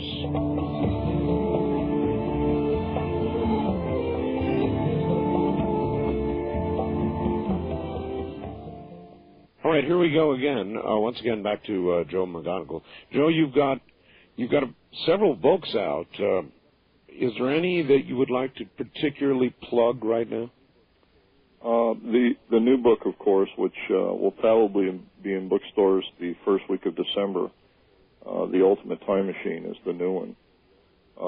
Mind Trek, of course, is a good primer for remote viewing if people would really like to know something about how I integrated a lot of what I learned about remote viewing. You've had 4 major heart attacks. That's correct. 2 open heart surgeries. And you had a near-death experience as well. Was that during one of them? No, that was back in 1970 while I was overseas.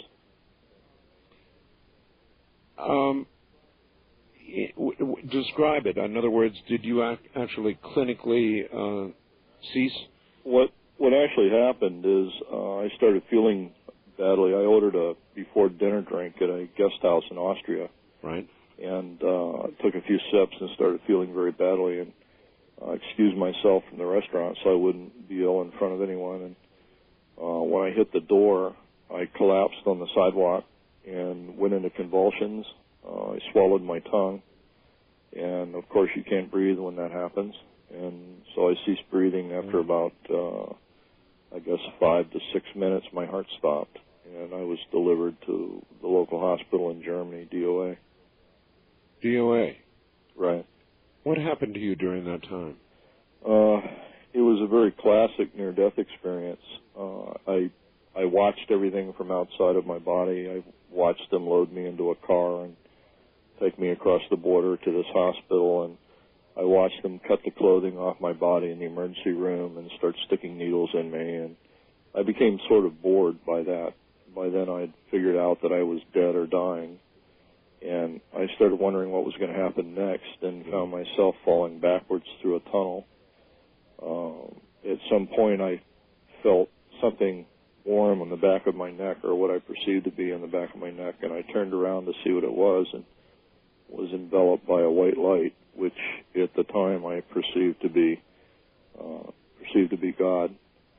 I then actually did go over every event in my life up to that point, and was told that I couldn't die. I had to come back.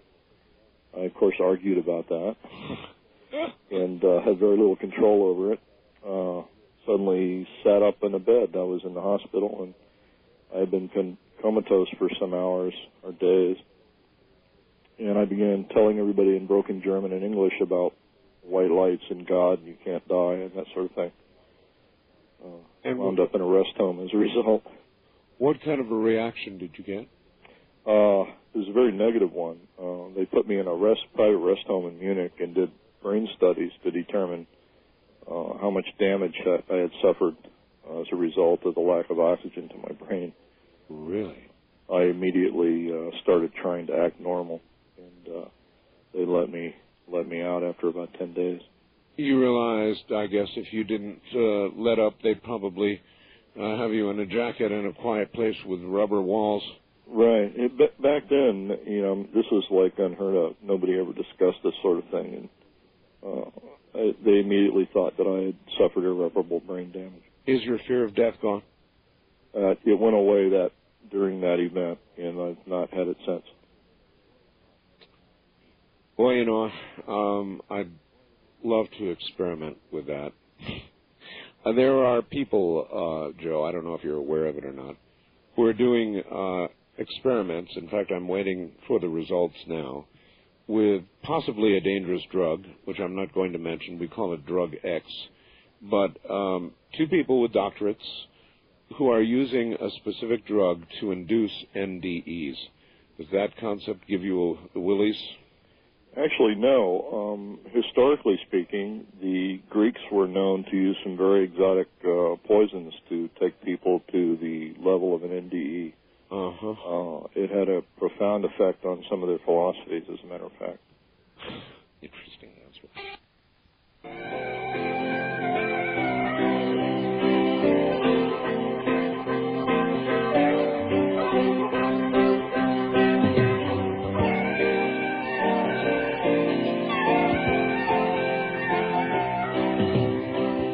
And now, back to the best of Art Bell. First time caller line, you're on the air with Joe McMoneagle. Hi. Hi, this is Dan. I love your show. Thank you. Where are you? I'm in Canada. Canada, okay. I was actually trained by one of the people that came out of Joe's program about 4 years ago on remote viewing. And Joe mentioned something a couple of years back that I'd just like to ask him about, and that had to do with the Russians' experiments. And I'd heard Joe had a bypass operation, at least one, possibly more. They were actually trying to do what I would call more remote influencing or remote assassinations, like to try and stop people's hearts. And there are apparently people in the program that were having coronaries in mid-session. Oh, yes. Is that a true story? Are there people who actually died while having sessions? Actually, no. That's a myth. There was, in fact, one individual who was not working at the time who had come by the office and was, in fact, drinking a cup of coffee and was, as a result of another job, under a great deal of stress. And he did have a massive coronary and subsequently died. But that was not in relationship in any way to any kind of a remote viewing. I think the proof's kind of in the pudding. I'm still here. My heart condition is pretty much genetic, and I've survived so far. So if their targeting mechanisms, are to induce heart attacks and death, they're not doing a very good job of it. There you are, caller. Okay, thank you. Thank you very much. So you don't consider there to be any inherent danger at all? Well, no, I don't want to be misconstrued. There is an inherent danger, and I think it comes from the person themselves. If as an example, you become involved in the paranormal or become involved in remote viewing, and you cannot integrate what you're experiencing into your belief structure. In other words, it runs counter your actual belief structure on how things work, or your theologic background, as an example. What you will actually do is create an illness in order not to participate. I've actually seen that happen with people where they really did not want to alter their belief structure, and as a result, they made themselves sick. Now, if you pay attention, you quit and go away, and you get healthy again. If you don't pay attention, the degree of sickness increases until you do. And so you could kill yourself. You could essentially kill yourself, exactly. I suspect that that's not just a predominant thing within the paranormal research area, but it's probably predominant throughout life. People actually find themselves in jobs or situations that they're not comfortable in, and they become so diseased with it that they actually die. They decide to die.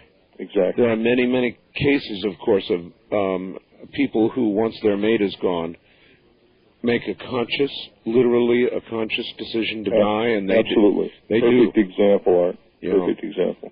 Wildcard line, you're on the air with Joe McMoneagle. Hi. Howdy, Michael in California. Hi, Michael. Hi. That Greek person, Nepenthe, I believe is what you might have been referring to. That was just a comment. And it seems perhaps that it's difficult to squeeze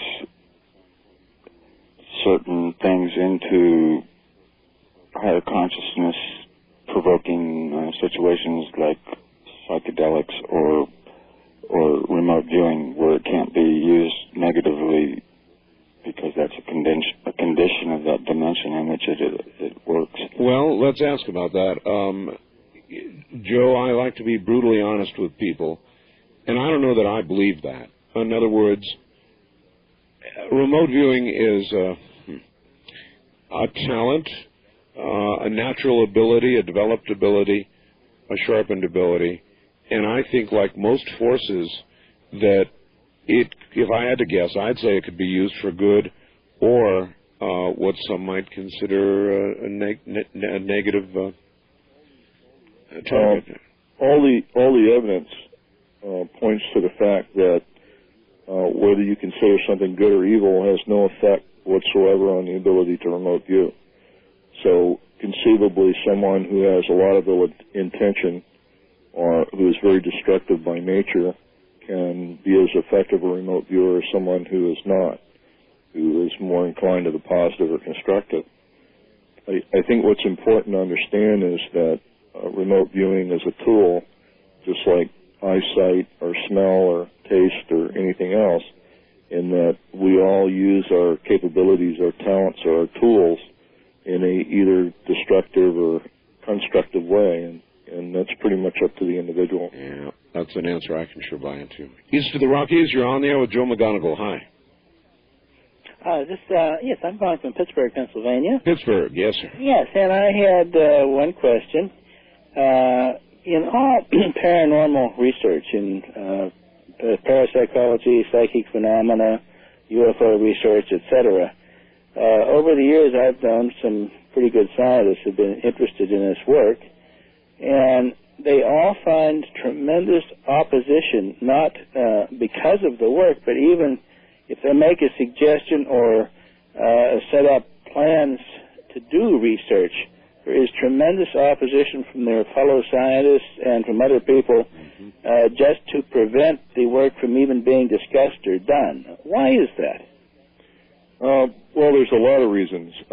Primarily, I think if in fact the paranormal or psychic functioning is occurring because of a difference in our construct in how reality operates, then we, of course, are faced with having to change all of our opinions of reality or how reality operates. That can be very threatening to a lot of the baseline premises supporting other science. The other problem involves more of a personal area, in that many scientists are either they come in one of two ilks. One is they're very wedded to some theologic idea, or they're very non-wedded to a theologic idea. In other words, they're either atheists or they're firm believers in a power that moves things. So in either case, discovering or underscoring an ability that tends to solidify the spiritual side of man or exists within a spiritual nature in man is a very threatening thing. And I think that this is where a lot of that comes from. Okay, well, thank you very much. All right, thank you very much for the call. West of the Rockies, you're on the air with Joe McMoneagle. Hi. Hi. My question is, when I am projecting, I have a problem with being paralyzed when I'm coming back. I was wondering if what do you mean by projecting? Are you talking about an OBE?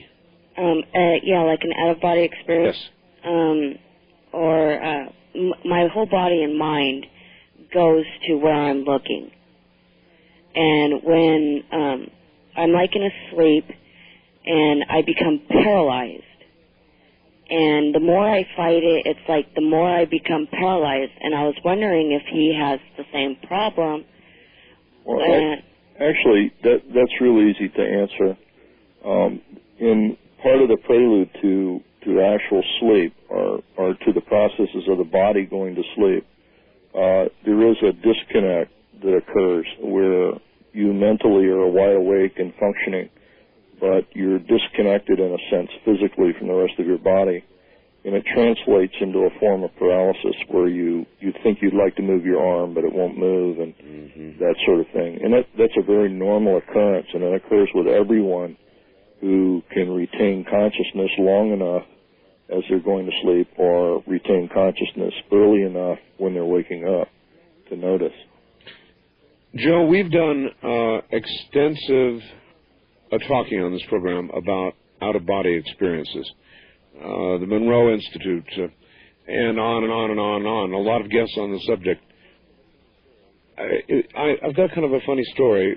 For a few years now, as we've discussed all of this, I've come to that state where I've been paralyzed, even heard the buzzing, and frankly, I'm such a control freak that it made me nauseated, and I yanked myself out of it every single time. I could no more let that go than the man in the moon. I can't lose that kind of control, and so I've never been able to allow myself to go from that point and actually have an OBE. But I was recently in Paris, Joe, and I was lying in bed with my wife, and without any warning, without any paralysis, without any precursor of any sort, I shot up at an indescribable velocity out of my body and above the city of Paris in some kind of space. All I've been able to do is describe it as the greatest feeling of ecstasy that I have ever felt. So great there are not words to describe it. It shocked me so badly, I snapped right back, and I woke my wife up, and I started telling her about it. And it's never happened before. I can't say it won't ever happen again, but it's nothing I willed to occur, knew was occurring, or had any warning about. Boom. It just happened. Now, I was completely out of my currents. I do a radio show every day. Very structured life. I was on vacation in Paris. Total change. Right. That's when it happened. Well, in fact, probably 90% of the OBEs are spontaneous with people. Really? And, yes. In your case, I would suggest that because you were in a different place and because you were probably somewhat tired, maybe from traveling or maybe from jet lag or maybe just from all of the day's activities, yes. or all the above. Yes. Right. You were probably not in as much control as you are normally. I imagine doing the radio show, you're very structured about your time. And I am. So not being within that scenario, you had let go of that control with regard to time.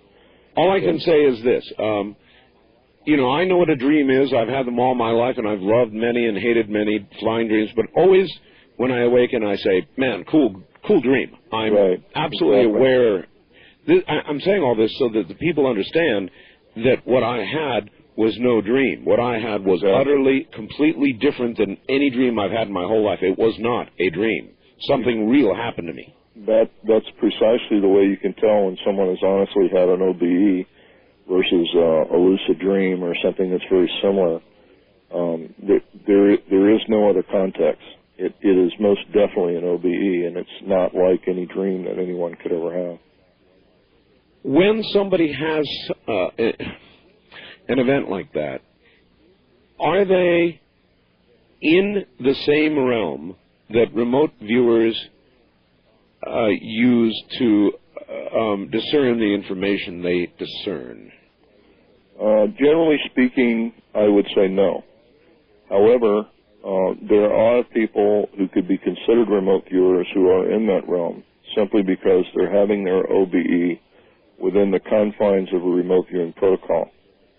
In other words, if whatever methodology you're using is happening within a remote viewing protocol, then you could consider it remote viewing. All right. Listen, we're at the end of the hour, and I know that I should probably let you rest. I will, however, offer you one more hour if you like it. I've got it. Okay, we can do it. Really? Oh, excellent. The phones are going, of course, off the hook. So stay right where you are, and we'll be right back. Joe McMoneagle is my guest. Remote viewer number 001 in the government's program. The one you may have seen exposed on Nightline. So we're dealing here with a heavyweight. And if you have questions for him, we'd just love to hear them. I'm Art Bell, and this, of course, is Coast to Coast AM.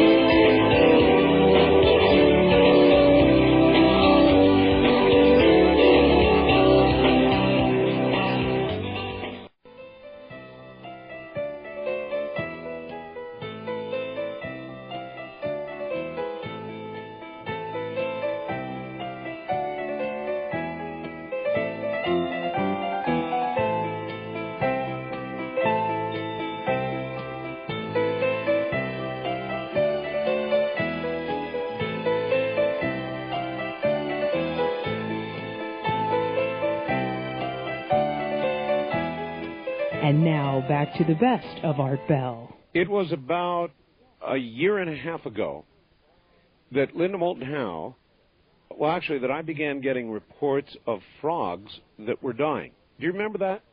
We've been talking about that for a year and a half. Linda Moulton Howe has done endless reports on it. And, you know, a lot of people consistently called me and said, what a bunch of BS. Frogs are not dying. There are very limited deformities. They come from some sort of snake, something or another. There have been all kinds of things said about it. But let me tell you, here is a Reuters news story. None other than our own federal government, an environmental group, and a children's TV show have joined forces to figure out what the hell's going on with the frogs. Our Interior Secretary, Bruce Babbitt, said, numerous studies show that frogs are dying in alarming numbers. Others are turning up with gross deformities. The real questions are why now, and why is this happening in so many places around the world? That's from Babbitt, folks. I said exactly the same thing a year and a half ago. The fact that it was occurring in Tokyo, in Africa, in Europe, here in North America, that we should be watching very carefully because something's going on. And a year and a half later, finally, an acknowledgement from our own government, which leads me to the following with you, Joe. We've got some real environmental problems, some really serious problems. We've got chunks of the Antarctic breaking off.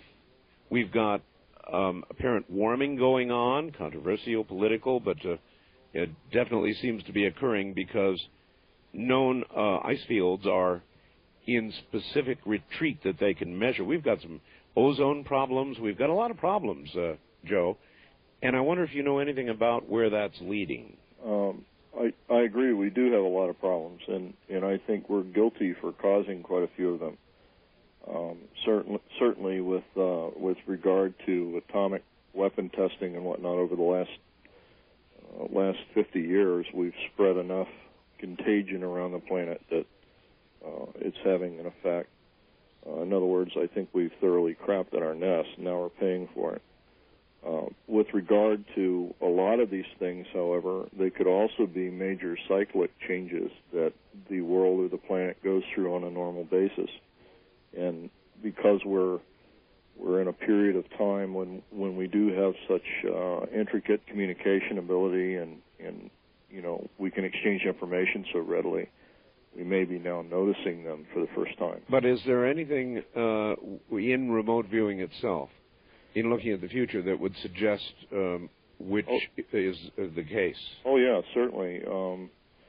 Regardless of whether you believe it's cyclic or not, in my book, The Ultimate Time Machine, I'm predicting a period of time in the next, certainly within the next 75 years, that we're going to see significant sea level changes along the coast, which means during full moons there's going to be water in a lot of people's basements. I don't think that that'll be a disaster in terms of it all happening overnight, but it'll certainly affect us economically. You know, there'll probably be $3 to $4 trillion in changes necessary to deal with it. Yeah, it's very hard to look, of course, at the long term, because we haven't even been monitoring the weather for that long. Exactly. But it would seem as though cyclical or permanent change, no matter which way you look at it, there is a definite change underway right now. Absolutely. I don't think there's a question of doubt about that, particularly with significant weather pattern changes across certainly North America and Europe. The government itself warned that we are about to have the worst winter this coming winter, the worst winter we've had in 40 to 50 years. And I don't know on what basis they make that prediction, but it's out there. That'll be an interesting winter then. I kind of think it's exciting, actually, to be living in a period of time when so many significant things could be happening. It certainly keeps life from being dull. That it does. The old Chinese Chris. First-time caller line, you're on the air with Joe McMoneagle. Hi. Good evening, Art. Joe, pleasure to speak with you both. Interesting program. Thank you. I have a couple questions if Joe cares to address them. One, has he ever remote viewed the green fireballs that have been a topic of discussion this evening? Two, would he care to address the tactical nuke strike that he talked about earlier? All right. Hold on. One at a time then. The green fireballs, these incredible things generally traversing our atmosphere. UFOs, have you remote viewed? Actually, in terms of the green fireballs, I of course haven't, since that's a recent phenomenon, and I don't generally select my own targets. They have to be delivered to me blind. The subject of UFOs. But as far as UFOs, yeah, I have at least accidentally viewed UFOs in conjunction with other targets on a few occasions. My sense of it is that UFOs are definitely vehicles, and that they're not from here, whatever that means. I'm not thoroughly convinced personally yet that they're alien derived. They may in fact be time machines or could be intradimensional vehicles of some kind. Mm-hmm. I just haven't got enough information to make that decision yet in my own mind, but they're very definitely hardened vehicles and have a profound physical effect on anyone that's near them. I suspect that they're probably most visible to us when they're either entering or leaving our reality, and that once they're here, they're not perceivable. In other words, they have some form of shielding, or they're only here temporarily, that sort of thing. You're such a careful guy as we go through the interview in so many areas, and then suddenly you just blow me away. Well, and again, these are just my personal opinions. I can only say that that's been my experience. Mm-hmm. One political question that I said I was going to ask, and I'm going to ask. Our president seems to be in big trouble right now. Do you ever do political targeting? Yes, I do. As a matter of fact, the way I'd like to answer that, my wife told me 2 years ago when he was elected the second time to office. She said that she came in and announced that it was probably going to not work. And I said, what do you mean? And she said, well, every president that's ever been voted into office during a void of course moon has never fulfilled the obligation. So she predicted 2 years ago that he would not finish out his term. The exact same thing that a man named Sean David Morton said. Uh-huh. Exact same thing. He's a frequent guest on my program and eerily right about almost everything he said, and that's one of the things he said, void of course moon. Exactly, and I don't see politically how he could finish out his term under the kinds of pressures he's being put under. I would like to say personally, however, that I would like to have 4 hours with Starr sitting at a table and my interrogating him for him to properly put all this into perspective. I think that it's unconscionable that the way they've been treating the office of the president, and I'm not in any way acknowledging or saying that I agree You're with not some condoning, of his actions. obviously. I feel exactly the same way. And, if you're able, I always get in trouble with this for this, and I really don't care, but if you separate his personal conduct from his job conduct, which I think a lot of Americans are able to do, I'm able to do it, then as a president, we've had worse. Oh, absolutely. And I'll go even one further than that. The very people that are condemning him for his personal conduct, part of their personal conduct is to support that office of the presidency as far as how it represents the American public and the American country. And they're doing a great disservice in the way that they're presenting that right now in a public sense. So, well, I was prepared. I was scared to death of the guy before he became president. I mean, I really was not looking forward to the Clinton presidency. So I did a turnaround watching what he's been doing, not what he's been saying. Exactly. I did not vote for him. I did not like him as a candidate for presidency. Yeah. However, I have to say that based on what's occurred over the past number of years, that at least he's kept it on a course that's been a positive one. But you don't think he'll make it? No, I don't. At the present time, I don't think he will. I think that there's just too much stacked against him, and there's too many people with the kind of power to see that through. And it's unfortunate, but I think that the prediction of the void of course moon is going to hold true. All right, wild card line, you're on the air. Good morning, Joe McMoneagle and Art Beller here. Where are you? Hello, wild card line. Yes. Yes. Hello. This is Joe from Philadelphia. Hello, Joe. Okay, Art and Joe. Good morning to you all. Good morning. Right now I'm looking at a poster that my wife has given to me, and it sits above my desk at work, and it says, "Have no fear of what the future holds, for God holds the future." Relating to, your events that you conduct, with yourself and seeing into the future, do you feel as though we are reaching into areas that are godlike in this? Can we be certain that we are not encroaching on the higher beings' event calendar? Well, interesting way to put it. Yeah, I think one of the important things to remember here is that one of the reasons that make us unique, or one of the things that make us unique as beings within this reality, is the fact that we are born with free will. And part of what makes our theologic beliefs important in that respect is our ability to choose and think about God and the Creator in our own way, and to bring whatever form of worship we want to that. I think in the case of free will, that means that it's up to us to do what we believe is the positive or constructive thing that's meant to be, and so we bring a lot of activity or a lot of action to that. Okay, with that thought in mind, the positive thing that we could do on Earth, we have what we would consider as very evil people.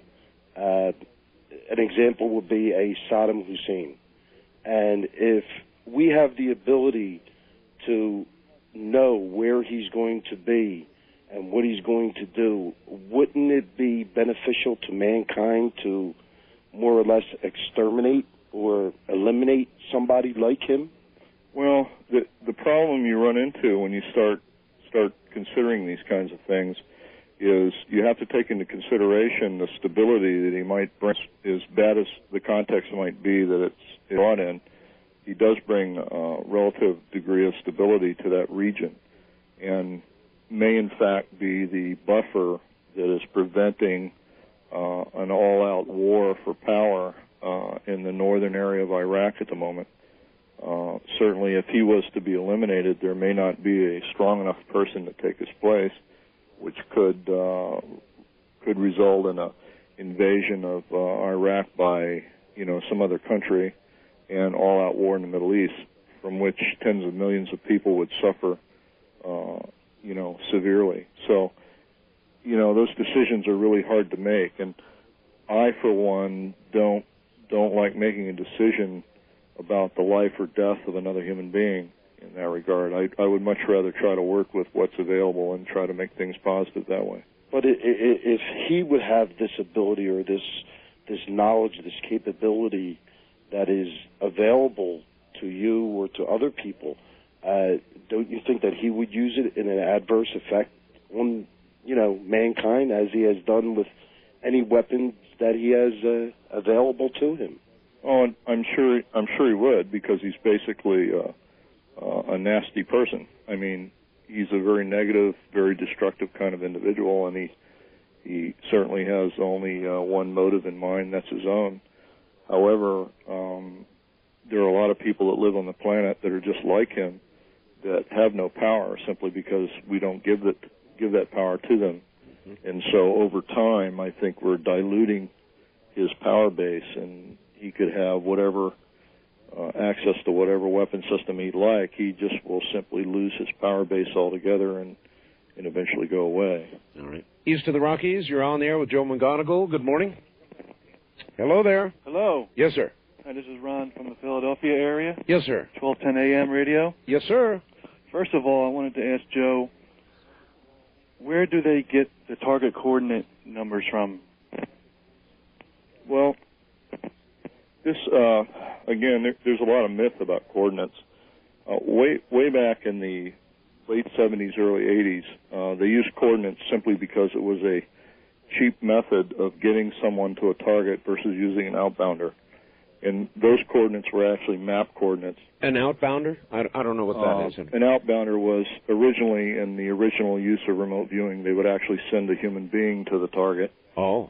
And then target that human being, thinking that another human being had to be present in order to pass the information, possibly. I guess they found out that was not so. That's correct. And the way they found that out was using coordinates. But using coordinates, we were attacked very severely for that. I was accused of having an eidetic memory and having memorized all the important coordinate systems in the world. All right.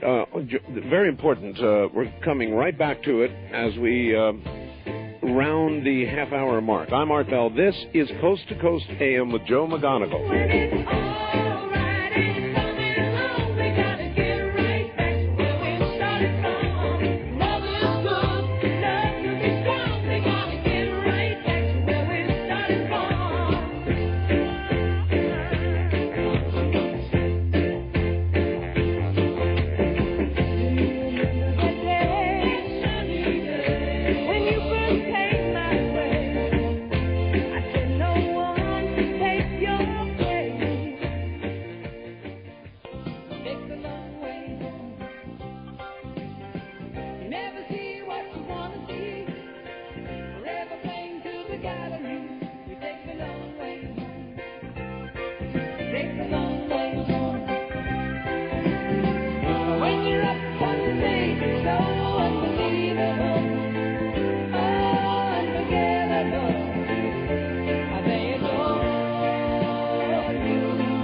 To talk with Art Bell in the Kingdom of Nye from outside the U.S., first, dial your access number to the USA. Then, 800-893-0903. If you're a first-time caller, call Art at 702-727-1222. From east of the Rockies, 1-800-825-5033. West of the Rockies, including Montana, Wyoming, Colorado, and New Mexico, call Art at 1-800-618-8255. Or call Art on the wildcard line at area code 702-727-1295. This is Coast to Coast AM from the Kingdom of Nye. Well, I'll tell you something that should have been remote viewed. And there is a very strange story going on in my little town of Pahrump. Very strange indeed. Let me just read you what the Daily Telegraph had to say, all right? Los Angeles. Police are investigating the death of a former Las Vegas casino boss after 3 men were arrested in the desert digging up a vault containing, check this out, folks, $26 million worth of silver belonging to him. He's Ted Binion. who until very recently owned Binion's Horseshoe, the site of the annual World Series of Poker. He was found dead at his home in what they think might be an accidental drug overdose, but they don't know. Police are questioning his girlfriend. Binion's treasure, and this is going to blow your mind, was in a reinforced concrete vault 4.5 meters below ground, right here in the middle of town next to a grocery store in Pahrump. $26 million worth of silver. It came right up out of the ground in the middle of Pahrump the other day. What can I say, folks? I live in a very, very strange place. This is the end of side 1. Please leave the cassette exactly where it is, flip it over, and begin again.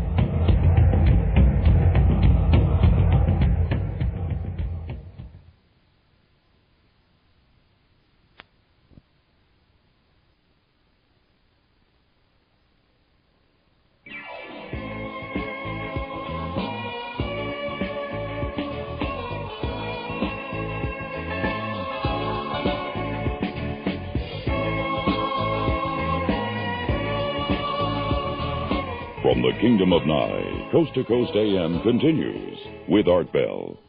I'm curious. I'm very curious. Would it be possible? I mean, here they were, darndest thing, my little desert town, and they were digging up a vault the other day with $26 million worth of silver in it. That's a true story. I mean, it was right next to the grocery store. Is there any application at all in, Joe, in looking for trying to remote view treasure? There is. However, in this case, I probably would have used the magnometer. That's true. It would have certainly lit that machine up in a hurry, but boy, it sure would. You need a reasonable reason for looking somewhere, and then, of course, you can use remote viewing. One of the problems you run into is being very, very specific about the location. Obviously, if something's buried 3 to 4 meters in the ground, that entails a lot of digging, or at least gaining some entry to it. I think more to the point is that you would need some place of origin to start. Some idea about a treasure being in a certain location in order to try to apply remote viewing. Okay, here's the one thing about remote viewing that I never really quite understood. I understand that originally you would send somebody to the location to be viewed. Right. But I have never understood the process by which a control generates a random set of numbers that are a target that the remote viewer goes after. I have always imagined the only thing that can be occurring here is a transference from the control to the remote viewer by some mental means of what the target is. Otherwise, what process is occurring? What actually happened very, very early on in the project, when we went from the actual person going to a target to physical map locations and using map coordinates. Yes.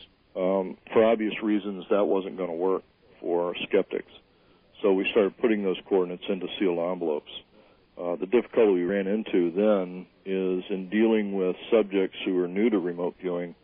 It's a much larger leap from being able to remote view something that's identified by a blank envelope than being identified by some numerical system that at least is a proxy for the target.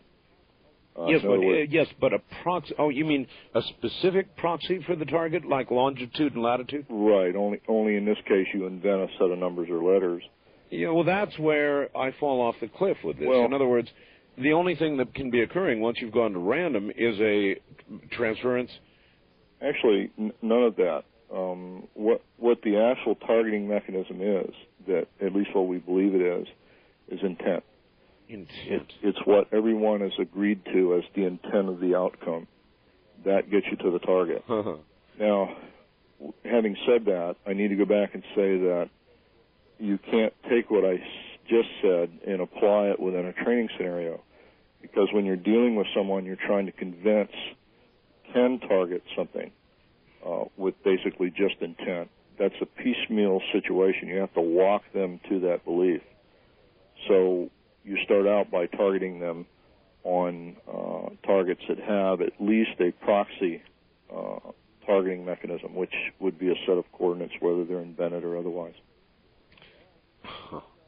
Remarkable. All right, here we go. First time caller line. You're on the air. Hi, my name's Tom, San Diego area. Hi, Tom. Hey, Joe, I wanted to ask you, you or any of your team ever done any remote viewing and discovery of any catastrophic solar flares hitting the Earth, for instance, in April of '99? All right, well, that's a good question because we've been having an unusual, strange amount of solar activity, some pretty wild stuff. We have solar cycles. They're normal. Some of what's occurring seems abnormal. One of the things that is really nice about living on the Earth instead of some other planet is that we do have a nice atmosphere that protects us from that sort of thing. There certainly is some degree of effect from some of the bursts of electromagnetics, that are involved in a solar flare. They're most readily noticeable within certain frequencies of radio communication or broadcast communication. I don't know of any other effect that I would project that I know of, at least in terms of the past or the present or the future, that would indicate any kind of a dire outcome from a solar flare.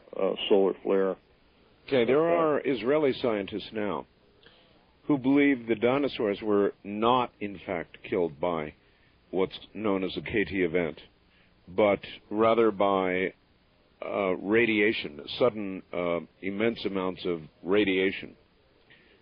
And they're looking very seriously into that. So that's a distinct possibility. But there, that would be sort of the I like to look at this as that's sort of the negative side of the same coin.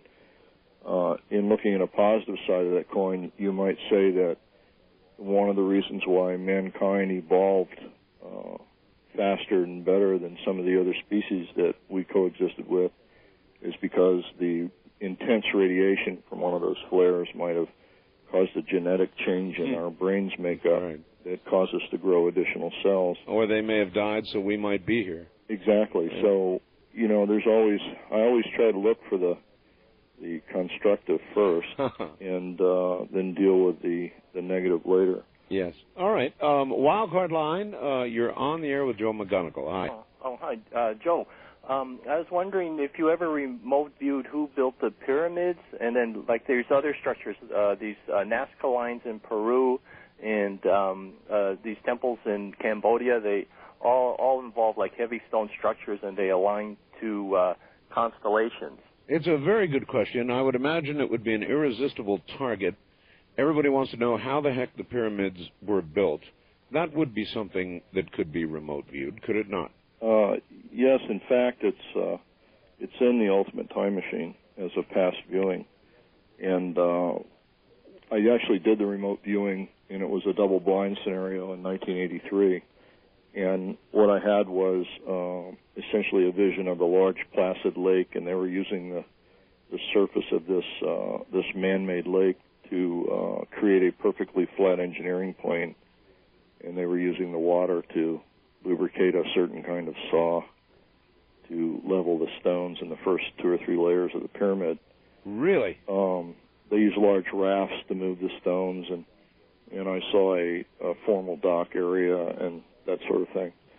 What's fascinating is in 1983 when I did that, I actually took that material to the Egyptology lab at SRI and was promptly laughed out of the room. Really? Yeah, and it was about a year ago, maybe a little longer now, on the front page of the LA Times, they came out with an article, scientists, archaeologists have discovered an archaic lake that existed in the middle of the desert and now theorized that the Egyptians or whoever built the Great Pyramid probably moved stones using rafts, and they were surprised to find out they had actually had a paved road and a dock area and saws and all that sort of thing. Wow.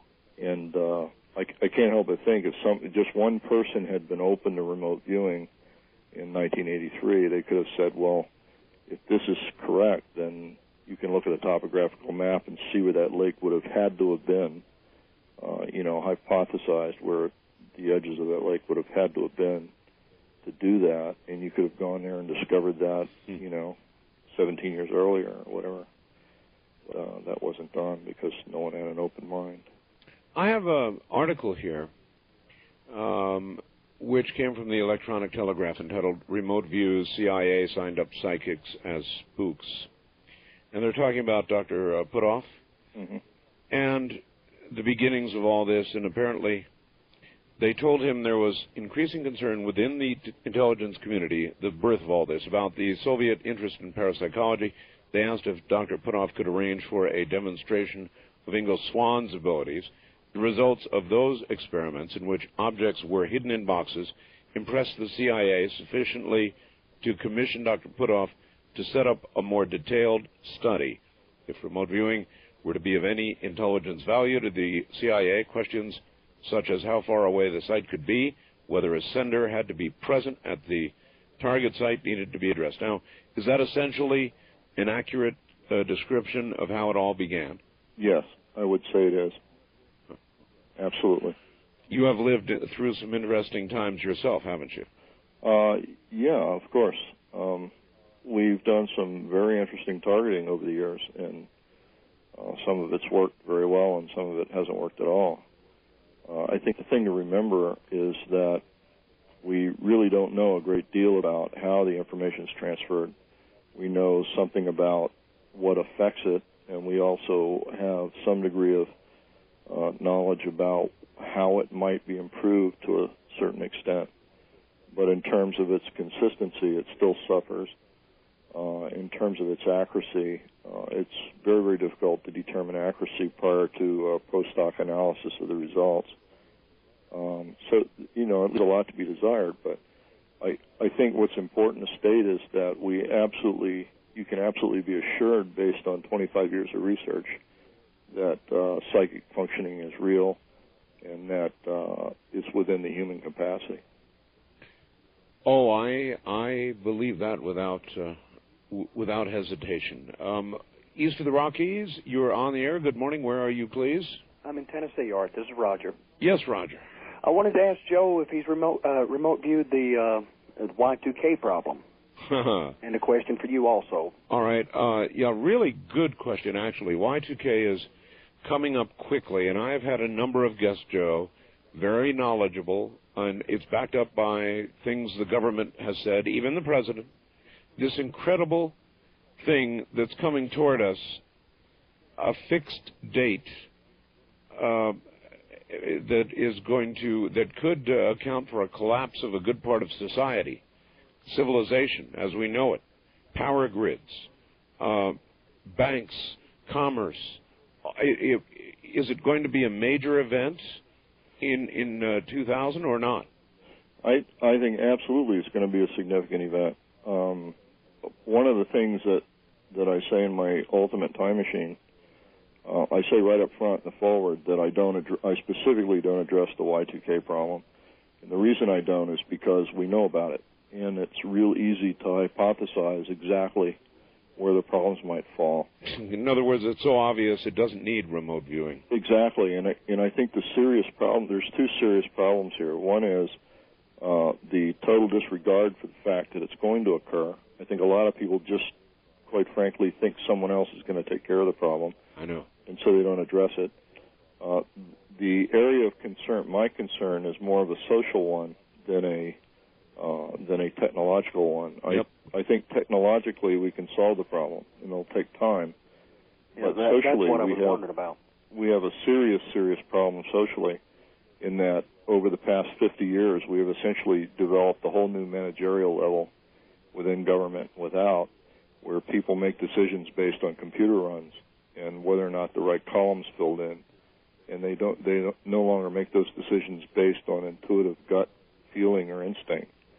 And as a result of that, when these people are forced to make some very major decisions because of a lack of automation, they may be making the wrong ones, and that's going to have a great deal of impact across the board.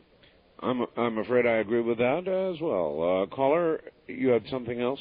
Well, WWTN Talk Radio, John Grayson. Yes. Was talking here the other night, said something about Africanized killer bees, I guess around... Yeah, I live in a very interesting place. There's an Associated Press story out right now saying that my little town of Pahrump is now the host of swarms of killer bees. I mean, it's like I ask, what next? Locusts? You never know. Y2K and solar flares. The bees, killer bees, swarms of killer bees, really makes a person go out, comfortable to go out at night. West of the Rockies, you're on the air with Joe McMoneagle, and not a lot of time left. Hello. Is this me? Well, you know that for certain, but it sounds like... It seems like I've been waiting a long time. Well, here you are. I'm calling from the state of Washington. My name is John. I have two areas. Number one, it was brought up that some areas of research are not gotten into by maybe even remote viewers because it disagrees with their theology. That's right. So I believe, this is my one area, that reincarnation could be validated by remote viewing. Now, don't comment. The other area is one interviewee on the Art Bell show made the statement that UFO abductions are done with the permission of the person who's abducted, and the only way that permission could be given would be prior to being born in the life that they're living where they get abducted from. Oh, well, I would disagree with that premise right away. Let's comment on the first. Is there any indication in any remote viewing you have done that a person exists on the Earth plane in 3 dimensions more than once? I address this, actually, within my book. Really? I personally do not hold to the premise of reincarnation. Having said that, I have to say that I do hold to the premise that we exist in multiple incarnations, which means that I exist perhaps in 2,000 lives simultaneously. I am, in fact, a Roman soldier as I am talking on the phone now. Or I am, in fact, the star traveler in the year 3000. You're, in effect, talking about a mass consciousness. Right. In collective. Where time-space is not material. A collective consciousness. Right. They say, yes. And I think we incarnate in that way. I don't know if that is very understandable in the limited amount of time I had to say it, but... It is. We could have used more time. We can always use more time. Obviously, a show like this could go on forever and ever, and we will have you back again, but this one's over. I'm afraid we're out of time. And you're probably thankful because it must be near 6 o'clock in the morning back there. It's 6 a.m. Joe, it's been a pleasure. It's been fun, Art. Yeah, it has. And people can get your books at Amazon.com, and I presume in Barnes & Noble and places like that. That's correct. I'll look for it. Okay. Thank you, my friend. Good night. Thank you, Art. Good night. That's Joe McMoneagle, folks. And, again, we've got links to his, as a matter of fact, to his personal website. So if you want to see and read more about what you just heard about, go on up there and take a look. Go to www.artbell.com. Scroll down until you see the name Joe McMoneagle, and you'll see the 2 websites. That's what the mouse is for. Click, click. All right, folks. Tomorrow night, David Adair. Sorry, we're out of time. Till then, good night.